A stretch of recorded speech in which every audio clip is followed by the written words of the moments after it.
mayambu ahanba maktada Manipuri wari yumjauna mayambu amuka hana punimchari ngasi soi khoina mayamgi damaktani haidana phol hore story ama puduna laksari wari asili thokcharapa matamda soi khiba lang khiba kaya yaurabasu mayamna puksal sauna ngakpiu aduga amana wari asi hingliba natraga laikhidraba kanagumba mataga mari lenana ijabori na sade aibana bhapna mapung phana sagasaduna ijaba wari amakakni phare mayam adudi wari asi hongna patokjaraklage ngasigi wari asigi maming lauphamgi yummasa Mohon numidang wairam matam yoksilakpa matam asida mahaksu mahaki lauphamda lairiba loiriba yen masa masu singado masinjak thakli Mohona lay laydana yenglakpada lapna kanagumba ama laupham adugi mayai waida haibadi labuk adugi mayai waida kanagumba musinmuba ama satlibadu Mohon suragi Mohona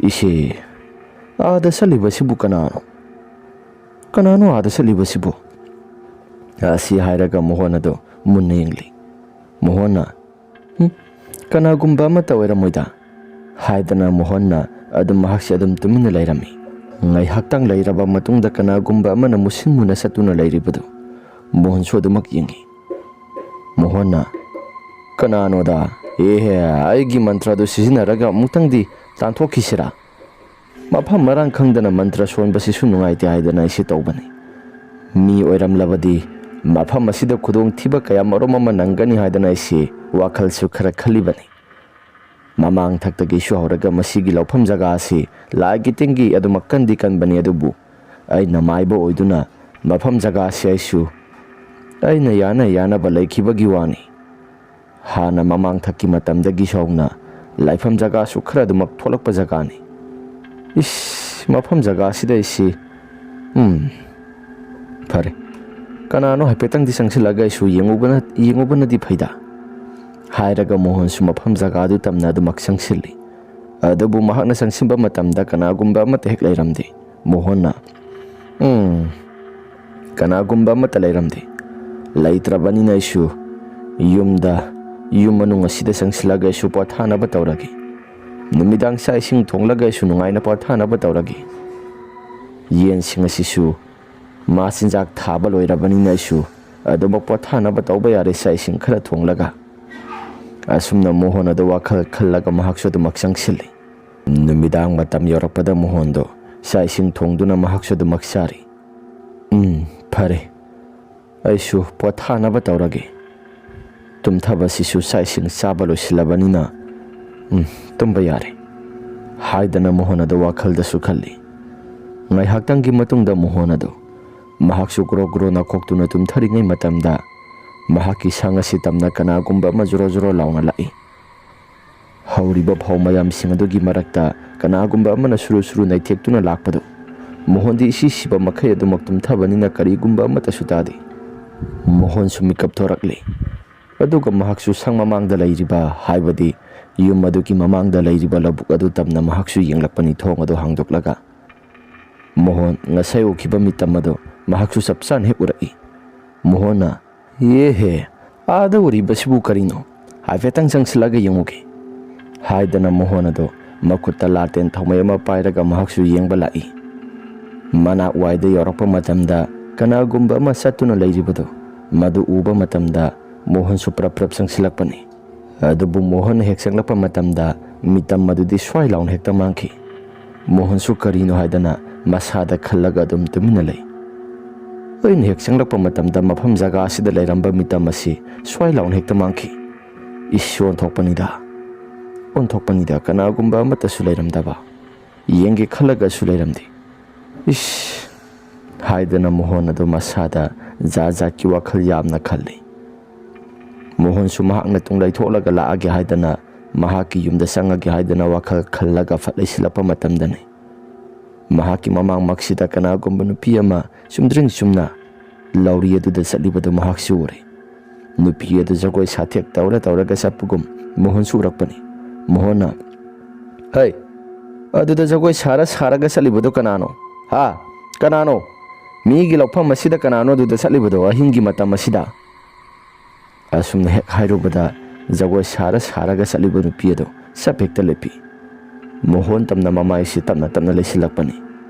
Mohon su masasi maiba ama oirubanina kaisu thoina kaiba amata khanbadi leiti. Mohon tamna nupi adu yenglamlaba matamda yamna kana lauraga nupi adu Mohon tamna paisilakpani. Asumna Mohon adu mikap thorakli. Mohon na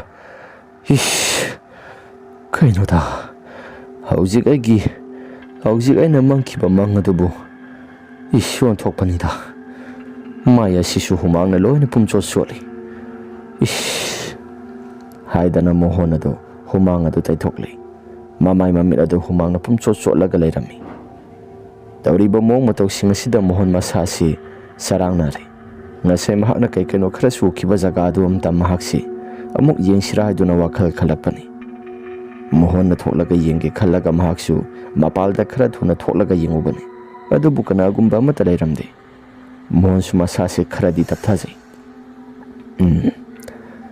kanagumba amata su leiramde mangda puuda ubo oirambasu yaida fare sangsilaga su pothanaba tawragi haiduna Mohon adu mahaki yum manungda sangsilakli yum manungda hek hipthaba matamda leijiba mahaki yengkon adu maduda yen mayam singasi mafam marang khangdana bangkhongda khongba horakli yengkon aduda leiriba yen mayam singaduna khongba makhol adu taba matamda Mohon mahaki masasi laitafam su khangdre huranba laklabra haiduna Mohon mahaki masasi khalaklabani yengkon asida leiriba yen singasi huranba galaklibra hingi matam asida hey kanano yen huranba laklibra yen huranba laklabadi mafam jaga asidagi khara thuna chakro natrabadi afaba amata oiroi asumne hek hakhiba matamda mafam jaga asi sidai sida yamna kana langlamba mayam singadusu sab hekta lepki Mohona huranba lakpo oiraba male huranba si suan thona sukan khre khoi gi laikai si khwaidagi mapung oina Shekhar amadi Rahul mabani si aina su yamna singnai adubu nomatadi akhoi leiriba yengona sidagi yen satli haibadi amu phakti tadi tadri mi gida kaida makut masa khara sangbagi wani pharesi asu pothana batawragi asi hairaga Mohon adu hipthaba horakpa matamda yengona leiriba maike somda yen asi yamna kana khongbagi makhol asi taba horakpani yen khongbagi makhol singa se tarakpada Mohon do prap thoi yengkon aduda kanagumba amata leiramde mahaksu mai kaptana yengi tawbadabu yengkon gi maning thangba sarugadumda kanagumba mahut laisingkhibagumna Mohon surakpani Mohon amamaya se prap sangsilaga mahaksu yengi haidana hek tawbada yengkon gi mamang thangba saruga somsi masida sida kanagumba mana yamna saphu kanna yenasi yengi thongado bob laun hekta thajilakpani Mohon su masado kamprek khangi Mohona kaino da yen asigi thong asi saphu kana gumba mana pop launa tharakliba sina kari Mohon adu masasi mamit usingkre mamit usilaga mantra swangi haidana hek tawba matamda mahaki akoiba sida gumba miwe khara na hangat antha sapagumna makhol khara su tarakpani Mohona sidi mafam asida leiriba lai asi yamna mathi phongba haibadu oire mafam jaga asida kuina panthaduna leibadaidi isasi thawai thagadra adubu mafam jaga asida ina leirubada kasu thudukpa tawdabagi wani isai su singai na lekhidaba matamda mafam asida muksu labuk asida loiriba khoigi laufam asida thamliba yen mayam asi makhoisu sangki haigadoribani makhoina karigumba sanglabasu mafam asi karigumba amata leiba ngamloidri yum masa asi su sidokpa yaroidori yum masa asi aidi nahan makai kaya thoina bu thauksarudi leiriba iswar asigi kaidong phamoiduna leikhre aina yana ba leisingkhiba matam thanakhiba tanja matam adu yorakle mafam asi thadolaga atopa mafam jaga da sapasi su yaroi dauri ason thokpanida asumna khanduna leiringai matamda jinga mathak asida kanagumba mana prok launa tarakpagumna makhol khara su tarakpani Mohon adu mamai leithokduna hek yengloba matamda Miyoibagi khusa matek mayam ama tarakpani. Mohon adusu karino haidana mahaki masase pakhatuna laithoktuna yengluba matamda khusa mayam singadu pareng sangna Mohongi mamaida prok launa tharaktuna taraki. Mohon tawrakliba mong matau singa sida mahaki masase pakhalakle. Imungda khara thuna sensilai. Aduga khuju laikha mayam singadu puthoraktuna mai tharaga mahaksu laison tinchon khara tawrakpani. Asumna Mohona tarakpa matamda sang asigi akoibada suru naithekhtuna yamna kanna miyoi mari mangana laudana satpagi makhol ase amuk tarakpani. Mohona, "Hoi, khuyum lai mayam sa. Mafam jaga sidaina lairakpasi kumja masing yamna yamlaklabani. Nakhoina karigumba aigi sasi sathokke hatokke khallabasu aigi sa thakti matam kharagi mamangda pithokhrabani. Nakhoina isi hatki khallabasu matam sudri. Mafam jaga asidi taibang miyoiba khuna laifam thokpa madugi mafam jaga ni. Khuyum lai nakhoiga si tona tinaraga laiba yade.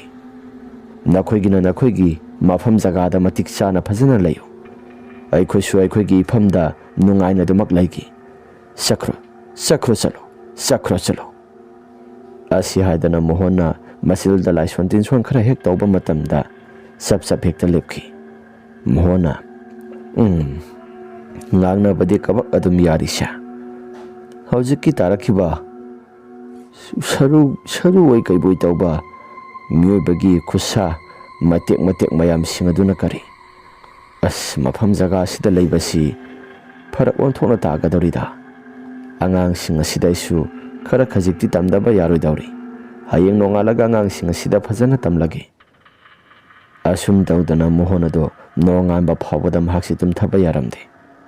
Nongalaba matamda Mohonado mayumda lakli. Mohongi nupi momonda sumna hairai. "Hai, nupi. Ngarang ahingi thawdo ado ai isasi yamna kijai." "Karino hairisibu? Maiba ama oiraga thawdo ama thokraga kijai hairibasibu karigino?" "Khangde.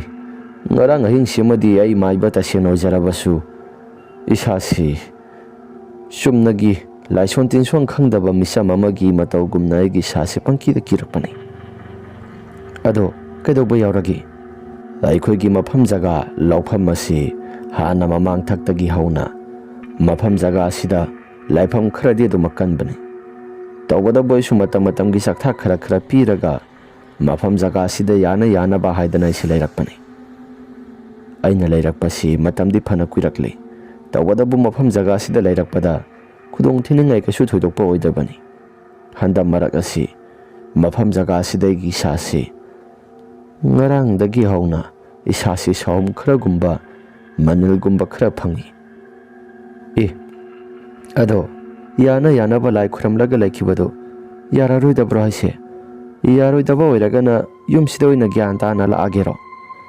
Yumda lakpasisu lairiba yen mayam loiriba mayam singado thadokpasu yaroidawri. As mafam jagadu daisu yen mayam singado loiraga laiki haidana khanbani. Adubu yaroidawribra karigumba amadi tawri. Ado laiba yaroidawba oiragana mafam jaga asida oina lairu laudana. Ai laufam singado senaba oina mafam jaga asida laibasi adadum anamba matamda lairabanina isasi kaya thoina sida lainingdre. Karino haisibo? Nong phadoktasu nasana mawsing asi warak watemdana tawdana. Warak watem tawdragasu makhoi masana gyan loina tarabasidi. Hojik aina warakpagi matam loirida. Isasing asisu gyan loina tari. Farise. Aisu nungthilgi matamda mukada sakadoribani. Asi hairaga Mohonado mahaki nupi mamonda kaino khara swairami. Nungthilgi matam yarakpada Shekhar amadi Rahul makhoi ani se lakpani lambi sorokta. Khara tamna uriba labuk mayayda lairiba yumpham ado madu yenglakpani. Shekhar na han hairai. "Itaw Rahul, ada lairibasi mama Mohongi magi yumpham oina su tawriba sigi laufam jaga matek asi sida mahakse adum lairabra khangdi." "Laire haina su tai. Ado kaidawragi? Ado ꯃꯐꯝ ꯖꯒꯥꯁꯤꯗ ꯃꯍꯥꯛꯅ ꯂꯩꯇ꯭ꯔꯒꯗꯤ ꯂꯩꯇ꯭ꯔꯤꯉꯩ ꯇꯥꯟꯖꯥ ꯐꯖꯅ ꯑꯁꯦꯡꯕ ꯇꯥꯟꯖꯥ ꯌꯦꯡꯂꯒ ꯃꯍꯥꯛꯀꯤ ꯌꯦꯟ ꯑꯃꯗꯤ ꯁꯠꯄ ꯌꯥꯕꯖꯥꯠꯅꯤꯗ. ꯑꯁ ꯏꯇꯥꯎ, ꯌꯦꯟ ꯑꯃꯗꯤ ꯁꯠꯄ ꯌꯥꯏ ꯍꯥꯏꯕꯁꯤ ꯌꯥꯕꯨꯗꯤ ꯌꯥꯏ, ꯇꯧꯕꯇꯕꯨ ꯑꯩꯗꯤ ꯑꯩꯒꯤ ꯁꯥꯁꯤ ꯀꯌꯥ ꯑꯣꯏꯅꯝꯗꯦꯗ. ꯀꯔꯤꯒꯤꯅꯣ ꯍꯥꯏꯁꯤ? ꯅꯪ ꯀꯤꯕ꯭ꯔꯣ? ꯀꯤꯕꯒꯤ ꯋꯥ ꯅꯠꯇꯦꯗ. ꯀꯤꯕꯒꯤ ꯋꯥꯕꯨꯗꯤ ꯃꯃꯥꯡ ꯊꯛꯀꯤ ꯃꯇꯝꯗꯒꯤ ꯍꯧꯅ ꯑꯗꯨꯃꯛ ꯁꯠꯇꯨꯅ ꯂꯥꯛꯑꯕꯗꯨꯗꯤ. ꯍꯣꯏꯅꯦ, ꯃꯃꯥꯡ ꯊꯛꯀꯤ ꯃꯇꯝꯗꯒꯤ ꯍꯧꯅ ꯁꯠꯂꯒ ꯂꯥꯛꯑꯕꯅꯤ. ꯑꯗꯣ ꯀꯩꯗꯧꯔꯕ? ꯑꯗꯣ ꯃꯍꯥꯛꯇꯤ ꯃꯥꯏꯕꯅꯤ. ꯃꯃꯤꯠ ꯈꯖꯤꯛꯇꯪ ꯎꯏꯁꯤꯟꯕꯗ ꯂꯣꯏꯅ ꯎꯕ ꯉꯝꯕꯅꯤ. ꯃꯐꯝ ꯖꯒꯥ ꯑꯁꯤꯗ ꯆꯪꯁꯤꯜꯂꯒ ꯍꯨꯔꯥꯜꯂꯨꯕ ꯍꯥꯏꯕꯁꯤ ꯃꯗꯨꯁꯨ ꯑꯩꯈꯣꯏꯅ ꯇꯉꯥꯏ ꯐꯗꯅ ꯍꯨꯔꯥꯜꯂꯨꯕ ꯊꯣꯛꯂꯕꯁꯨ ꯃꯍꯥꯛꯅ ꯂꯣꯏꯅ ꯐꯥꯔꯛꯂꯕꯗꯤ ꯀꯃꯥꯏꯅ ꯇꯧꯕ? ꯑꯦꯔꯥ, ꯅꯨꯄꯥ ꯊꯣꯛꯄ ꯃꯥꯟꯈꯤꯗ꯭ꯔꯦꯗ ꯅꯪꯁꯦ. ꯋꯥ ꯉꯥꯡꯕꯗꯗꯤ ꯅꯨꯄꯥ ꯌꯥꯝꯅ ꯊꯣꯛꯄ ꯌꯥꯝꯅ ꯃꯥꯜꯂꯒ ꯉꯥꯡꯉꯤ. ꯑꯗꯨꯒ ꯏꯕꯣ, ꯈꯜꯂꯤꯕ ꯋꯥꯈꯜ ꯑꯗꯣ ꯍꯣꯃꯣꯒꯤ ꯋꯥꯈꯜ ꯆꯤꯡꯏꯀꯣ. ꯃꯗꯨ ꯌꯥꯔꯣꯏ ꯍꯥꯏꯔꯤꯕꯁꯤꯅꯤ. ꯑꯁ, ꯍꯣꯃꯣꯒꯤ ꯋꯥ ꯅꯠꯇꯦꯗ. ꯐꯠꯇ ꯅꯨꯡꯗ ꯊꯣꯛꯂꯛꯑꯕꯗꯤ ꯉꯥꯏꯈꯣ, ꯋꯥ ꯑꯃꯒꯁꯨ ꯂꯩꯔꯤ. ꯀꯔꯤ ꯋꯥꯐꯝꯅꯣ? ꯁꯤꯒꯤ ꯃꯥꯝꯃ ꯃꯣꯍꯣꯟꯅ ꯂꯩꯔꯤꯕ ꯂꯧꯐꯝ ꯖꯒꯥ ꯑꯁꯤ, ꯁꯤꯁꯦ ꯊꯥꯏꯅꯉꯩ ꯃꯇꯝꯗ ꯂꯥꯏꯐꯝ ꯌꯥꯝꯅ ꯀꯜꯂꯤ ꯍꯥꯏ. ꯃꯤ ꯑꯁꯤꯕ ꯂꯪꯊꯣꯛꯐꯝꯁꯨ ꯑꯣꯏꯔꯛꯏ ꯍꯥꯏ. ꯑꯗꯨꯅ ꯀꯅꯥꯅ ꯑꯃꯨꯛ ꯍꯥꯏꯔꯤꯕ? ꯕꯕꯥ ꯍꯣꯏꯅ ꯄꯤꯛꯉꯩ ꯃꯇꯝꯗ ꯍꯥꯏꯅꯍꯧꯏ ꯍꯥꯏ. ꯍꯧꯖꯤꯛꯀꯥꯟꯗꯤ ꯆꯥꯎꯈꯠꯄꯨꯗꯤ ꯆꯥꯎꯈꯠꯂꯦ ꯍꯥꯏꯕꯕꯨ, ꯑꯗꯣ ꯂꯥꯏꯒꯤ ꯇꯤꯟꯒꯤ ꯃꯇꯥꯡꯗꯁꯨ ꯈꯖꯤꯛꯇꯤ ꯊꯥꯖꯗꯕꯗꯤ ꯌꯥꯗꯦꯗꯣ ꯏꯇꯥꯎ. ꯑꯁ ꯌꯥꯔꯦꯁꯤ, ꯇꯥꯅꯤꯡꯗꯦ. ꯍꯧꯖꯤꯛꯀꯥꯟꯒꯤ ꯑꯁꯨꯛ ꯌꯥꯝꯅ ꯆꯥꯎꯈꯠꯂꯛꯂꯕ ꯃꯇꯝ ꯑꯁꯤꯗ ꯅꯪꯒꯤ ꯂꯥꯏꯒꯤ ꯇꯤꯟꯒꯤ ꯋꯥꯐꯝ ꯑꯗꯨ ꯄꯜꯂꯛꯑꯅꯨ ꯌꯥꯔꯦ. ꯑꯍꯜ ꯂꯃꯟꯁꯤꯡꯅ ꯍꯥꯏꯅꯕꯁꯤ ꯇꯤꯡꯈꯦꯠ ꯂꯥꯏꯈꯦꯠꯄꯁꯨ ꯐꯠꯇꯕꯅꯤꯀꯣ ꯏꯇꯥꯎ. ꯑꯁ ꯌꯥꯔꯦꯁꯤ, ꯆꯥꯁꯤ ꯍꯥꯏꯔꯒꯗꯤ ꯊꯣꯛ ꯂꯥꯎꯅ ꯆꯪꯁꯤꯜꯂꯒ ꯐꯥꯔꯒ ꯀꯣꯛ ꯆꯥꯔꯒ ꯂꯣꯏꯔꯦ. ꯁꯥꯏꯁꯤꯗ ꯃꯍꯥꯛ ꯂꯩꯇꯕ ꯇꯥꯟꯖꯥ ꯌꯦꯡꯂꯒ ꯁꯪꯉꯒ ꯂꯩꯕ ꯇꯥꯔꯦꯗꯅ. ꯑꯁꯤ ꯍꯥꯏꯅꯗꯨꯅ ꯑꯅꯤꯁꯦ ꯋꯥꯔꯤ ꯋꯥꯇꯥꯏ ꯁꯥꯟꯅꯗꯨꯅ ꯑꯗꯨꯃꯛ ꯂꯩꯔꯝꯃꯤ. ꯑꯁꯨꯝꯅ ꯅꯨꯃꯤꯗꯥꯡꯒꯤ ꯃꯇꯝꯅꯤ. ꯃꯕꯥꯅꯤꯁꯤ ꯃꯥꯏꯕ ꯃꯣꯍꯣꯟ ꯂꯩꯇꯕ ꯇꯥꯟꯖꯥ ꯌꯦꯡꯂꯒ ꯑꯗꯨꯃꯛ ꯂꯩꯕꯅꯤ. ꯑꯗꯨꯕꯨ ꯃꯥꯏꯕ ꯃꯣꯍꯣꯟ ꯑꯁꯤꯁꯨ ꯑꯗꯨꯃꯛ ꯂꯩꯔꯤ. ꯅꯨꯃꯤꯗꯥꯡ ꯃꯇꯝꯁꯤꯃꯗꯤ ꯃꯥꯏꯕ ꯃꯣꯍꯣꯟ ꯃꯍꯥꯛꯁꯨ ꯑꯗꯨꯃꯛ ꯅꯤꯡꯉꯥꯏꯗꯅ ꯄꯣꯊꯥꯔꯤꯉꯩ ꯃꯇꯝꯅꯤ. ꯁꯦꯈꯔ ꯑꯃꯗꯤ ꯔꯥꯍꯨꯜꯁꯨ ꯒꯟꯖꯥ ꯊꯛꯇꯅ ꯉꯥꯏꯕꯅꯤ. ꯑꯁꯨꯝꯅ ꯅꯨꯃꯤꯗꯥꯡꯒꯤ ꯄꯨꯡ 11:30 ꯇꯥꯁꯤꯜꯂꯛꯑꯕ ꯃꯇꯝꯗ ꯔꯥꯍꯨꯜꯅ ꯍꯥꯏꯔꯛꯏ. ꯏꯇꯥꯎ, ꯆꯪꯁꯤꯜꯂꯒ ꯇꯥꯞ ꯂꯥꯎꯅ ꯍꯦꯛꯇ ꯐꯥꯔꯒ ꯍꯨꯔꯥꯜꯂꯛꯑꯁꯤꯔꯥ? ꯍꯨꯔꯥꯜꯂꯒ ꯊꯣꯛ ꯂꯥꯎꯅ ꯍꯦꯛꯇ ꯄꯨꯔꯛꯑꯒ ꯆꯥꯔꯁꯤꯗꯅ. ꯁꯦꯈꯔꯅ ꯍꯥꯏꯔꯛꯏ. ꯇꯧꯔꯁꯤꯔꯣ? ꯑꯩꯗꯤ ꯏꯌꯥꯗ ꯌꯥꯏꯅꯦ. ꯇꯧꯔꯁꯤ. ꯑꯍꯥꯎꯕ ꯆꯥꯕ, ꯑꯐꯕ ꯊꯕꯛ ꯇꯧꯕ ꯍꯥꯏꯕꯁꯤꯗꯤ ꯊꯤꯟꯊꯕ ꯐꯠꯇꯦ ꯏꯇꯥꯎ. ꯑꯣ, ꯐꯔꯦ ꯑꯗꯨꯗꯤ ꯂꯥꯛꯑꯣ, ꯆꯪꯁꯤꯜꯂꯒ ꯍꯦꯛꯇ ꯇꯥꯞ ꯂꯥꯎꯅ ꯍꯦꯛꯇ ꯐꯥꯔꯨꯔꯁꯤ. ꯑꯁꯤ ꯍꯥꯏꯔꯒ ꯑꯅꯤꯁꯦ ꯄ꯭ꯔꯞ ꯆꯪꯂꯛꯄꯅꯤ. ꯃꯣꯍꯣꯟꯒꯤ ꯂꯧꯐꯝ ꯖꯒꯥꯁꯦ ꯍꯦꯛ ꯌꯧꯔꯛꯄ ꯃꯇꯝꯗ ꯁꯦꯈꯔ ꯃꯍꯥꯛꯀꯤ ꯇꯨꯡ ꯊꯪꯕ ꯁꯔꯨꯛ ꯑꯁꯤꯗ ꯀꯅꯥꯒꯨꯝꯕ ꯑꯃꯅ ꯁꯣꯔꯣ ꯆꯦꯜꯂꯒ ꯂꯥꯛꯄꯒꯨꯝꯅ ꯃꯈꯣꯜ ꯈꯔꯁꯨ ꯇꯥꯔꯛꯄꯅꯤ. ꯁꯦꯈꯔꯅ ꯃꯥꯏ ꯂꯩꯗꯅ ꯌꯦꯡꯉꯤ. ꯑꯗꯨꯕꯨ ꯀꯅꯥꯒꯨꯝꯕ ꯑꯃꯠꯇ ꯂꯩꯇꯦ. ꯁꯦꯈꯔꯅ ꯑꯩꯒꯤ ꯋꯥꯈꯜꯅ ꯑꯣꯏꯔ ꯃꯥꯜꯂꯦ, ꯁꯣꯟꯊꯣꯛꯄꯅꯤꯗ. ꯑꯁꯤ ꯍꯥꯏꯔꯒ ꯁꯦꯈꯔ ꯑꯗꯨ ꯋꯥꯈꯜꯗ ꯈꯜꯂꯤ. ꯑꯁꯨꯝꯅ ꯃꯣꯍꯣꯟꯒꯤ ꯃꯍꯥꯛꯀꯤ ꯌꯦꯡꯒꯣꯟ ꯑꯗꯣ ꯃꯗꯨ ꯇꯝꯅ ꯄ꯭ꯔꯞ ꯆꯪꯂꯛꯏ. ꯌꯦꯡꯒꯣꯟ ꯑꯗꯨꯗ ꯍꯦꯛ ꯆꯪꯂꯛꯄ ꯃꯇꯝꯗ ꯃꯍꯥꯛꯀꯤ ꯋꯥꯈꯜ ꯑꯁꯤ ꯁꯦꯈꯔꯒꯤ ꯀꯔꯤꯒꯨꯝꯕ ꯑꯃꯗꯤ ꯋꯥꯈꯜꯗ ꯈꯟꯖꯥꯟꯅꯩ. ꯁꯤꯗ ꯂꯩꯔꯤꯕ ꯌꯦꯟꯁꯤꯡ ꯑꯁꯤ ꯏꯕꯥꯅꯤꯅ ꯍꯨꯔꯥꯜꯂꯒ ꯆꯠꯈꯤꯕ ꯃꯇꯝꯗ ꯅꯣꯡꯉꯥꯜꯂꯒ ꯑꯃꯨꯛ ꯀꯩ ꯇꯧꯔꯛꯀꯗꯣꯔꯤꯕ? ꯔꯥꯍꯨꯜꯅ ꯍꯥꯏꯔꯛꯄꯅꯤ. ꯏꯇꯥꯎ, ꯅꯪꯕꯨ ꯀꯔꯤ ꯋꯥꯈꯜ ꯈꯜꯂꯤꯕꯅꯣ? ꯏꯇꯥꯎ, ꯀꯩꯁꯨ ꯊꯣꯏꯗꯣꯛꯄ ꯋꯥꯈꯜ ꯈꯟꯕ ꯂꯩꯇꯦꯗ. ꯑꯃ ꯇꯥꯞ ꯂꯥꯎꯅ ꯍꯦꯛꯇ ꯐꯥꯔꯒ ꯑꯗꯨꯃꯛ ꯄꯨꯈ꯭ꯔꯁꯤꯗ. ꯀꯔꯤ ꯍꯥꯏꯒꯦ? ꯑꯗꯨꯅꯦ ꯑꯩꯅ ꯇꯧꯔꯤꯕꯁꯤꯁꯨ. ꯇꯥꯞ ꯂꯥꯎꯅ ꯑꯃ ꯐꯥꯔꯒ ꯑꯗꯨꯝ ꯄꯨꯈ꯭ꯔꯁꯤ. ꯑꯁꯤ ꯍꯥꯏꯔꯒ ꯇꯥꯞ ꯂꯥꯎꯅ ꯐꯥꯔꯒ ꯄꯨꯈ꯭ꯔꯁꯤ ꯍꯥꯏꯕ ꯋꯥꯐꯝ ꯑꯗꯨꯗ ꯃꯕꯥꯅꯤꯁꯤ ꯌꯥꯅꯔꯦ. ꯑꯁꯨꯝꯅ ꯌꯦꯡꯒꯣꯟꯒꯤ ꯊꯣꯡ ꯑꯗꯨ ꯍꯥꯡꯗꯣꯛꯀꯦ ꯍꯥꯏꯗꯅ ꯂꯥꯛꯅꯔꯤꯉꯩ ꯃꯇꯝꯗ ꯂꯧꯕꯨꯛ ꯊꯪꯕ ꯃꯥꯏꯀꯩ ꯁꯣꯝꯗ ꯀꯅꯥꯒꯨꯝꯕ ꯑꯃꯅ ꯁꯣꯔꯣ ꯆꯦꯜꯂꯒ ꯂꯥꯛꯂꯤꯕꯗꯣ ꯃꯕꯥꯅꯤꯁꯨ ꯃꯈꯣꯜ ꯈꯔ ꯇꯥꯔꯛꯄꯅꯤ. ꯁꯦꯈꯔꯅ ꯉꯥꯏꯈꯣ, ꯂꯧꯕꯨꯛ ꯑꯁꯤꯗ ꯁꯣꯔꯣ ꯆꯦꯜꯂꯒ ꯀꯅꯥꯒꯨꯝꯕ ꯑꯃ ꯂꯥꯛꯄꯒꯨꯝ ꯃꯈꯣꯜ ꯈꯔ ꯇꯥꯔꯤꯕꯁꯤ ꯅꯪꯗꯤ ꯇꯥꯗꯕ꯭ꯔꯣ? ꯔꯥꯍꯨꯜꯅ ꯑꯩꯗꯤ ꯀꯩꯁꯨ ꯊꯣꯏꯗꯣꯛꯄ ꯇꯥꯕ ꯂꯩꯇꯦꯅ. ꯀꯅꯥ ꯂꯥꯛꯑꯒꯦ? ꯁꯦꯈꯔꯅ ꯉꯥꯏꯈꯣꯗ, ꯂꯧꯕꯨꯛ ꯑꯁꯤꯗ ꯁꯣꯔꯣ ꯆꯦꯜꯂꯒ ꯀꯅꯥꯒꯨꯝꯕ ꯑꯃ ꯂꯥꯛꯏꯕꯁꯤ ꯅꯪꯅ ꯇꯥꯗꯦ ꯍꯥꯏꯔꯤꯕꯁꯤꯅ ꯀꯔꯤꯅꯣ? ꯑꯩꯗꯤ ꯑꯁꯨꯛ ꯌꯥꯝꯅ ꯃꯈꯣꯜ ꯍꯧꯅ ꯇꯥꯔꯤꯕꯁꯤꯗꯤ. ꯍꯥꯏꯔꯒ ꯁꯦꯈꯔ ꯑꯃꯗꯤ ꯔꯥꯍꯨꯜ ꯑꯗꯨ ꯃꯨꯟꯅ ꯇꯥꯔꯝꯃꯤ. ꯔꯥꯍꯨꯜꯁꯨ ꯉꯥꯏꯍꯥꯛꯇꯪꯒꯤ ꯃꯇꯨꯡꯗ ꯃꯈꯣꯜ ꯃꯌꯥꯝꯁꯤꯡ ꯑꯗꯨ ꯇꯥꯔꯛꯂꯦ. Rahulna, itaw, makhol-sing asi tarakli. Kaino sibu, suro-suro siyalaga kanagumba mana lakpagumna sumakhol khara si tarakli. Sibu karino. Haidana Rahul adum munna tarami. Ngaihaktangi matungda Shekhar amadi Rahul mabanigi masasi thak-thak nikpa horakli. Labuk maikai tamna muna yengsili. Kanagumba ama musin muna wangthrang wangna lakpado. Shekhar surakli. Rahul surakpani. Rahul na, ada laiba sidi karino. Rahul, tu ada lai se karino. Haidana mabani se muna yengi. Sidi mi sumandro. Wang su wangi duga karino. Ani si yusu khara ngaubaga gyamenga mate hekta adrabani. Urakli bado. Rahul na hirai. Aslause, uhurambam thokpaduma uhura laga sakrasi. Sida muna yengaga matam mangnabani. Amuk prap tholabadi akhoi muk pulap pharabadi kamang tawba. Hoi yarisi. Khara thuna lokhoraklo aduga sanaba tawrasi. Asi haidana Rahul amadi Shekhar ado yengi thong ado hangdokle. Aduga yenba ama lokhoraklaba matamda yenba si kok launa khonglakpani. Shekhar gi pambomda pop launa tharai. Shekhar su ahanbada mamai leithoklamde. Aduga ngihaktangi matungda mamai leithokpa matamda wangthrang wangba nupi amagi sabanda mamai asi maina sakibagumna karum tawraga nokhi tawraga Shekhar da muna yenglakpani. Shekhar mahaki masasi yamna kana lauraga mahaksu adum sap yungna lepaga lay. Rahul su mamai leithorakpada kanagumba amata leiramde. Rahul na, hai, ngorabro nangbo. Asi haidana Shekhar da hairami. Shekhar mahaki masasi gyan tadi. Asumna Shekhar na yamna kana laukhibaduda manungda tumliba Mohan ado mikap thorakli. Mohan su mikap thorakpa matamda laukhiba mayam singado kanano haidana kanano hairaga mahakse adu magtholakpani. Rahul na sidi sopnaba tare haidana mahaksu Shekhar gi khudang ado pairaga prap sinthorai. Asumna sorokta hek yorokpa matamda Shekhar amadi Rahul ado mahak masasi gyamin ita tadana sinthorakpani. Shekhar gi masasi sorok yoba matamda Rahul na, itaw nangbo gyan tarabo. Gyan tarabo. Mamai da pop launa thajali.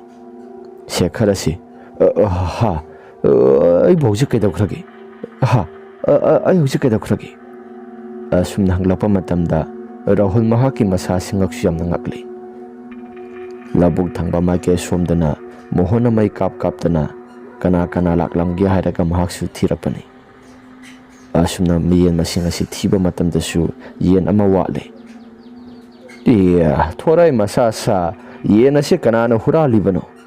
Yamna kana lauramlaga hurambasisu hau thadan hekta sengkhre.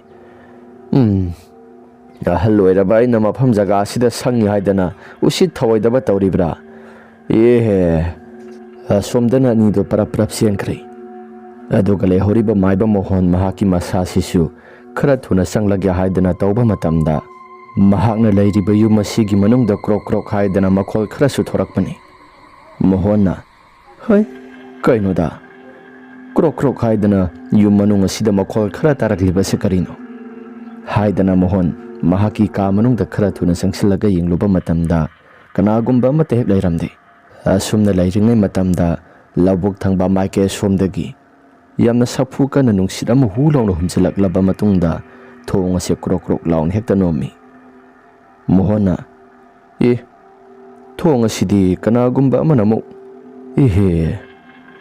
Thong ase kitang thuna lonsilaga su tumnaba tawragi. Haidana Mohan ado thong ado lonsilaga mahaksu tumnaba haidana laknarakpa matamni.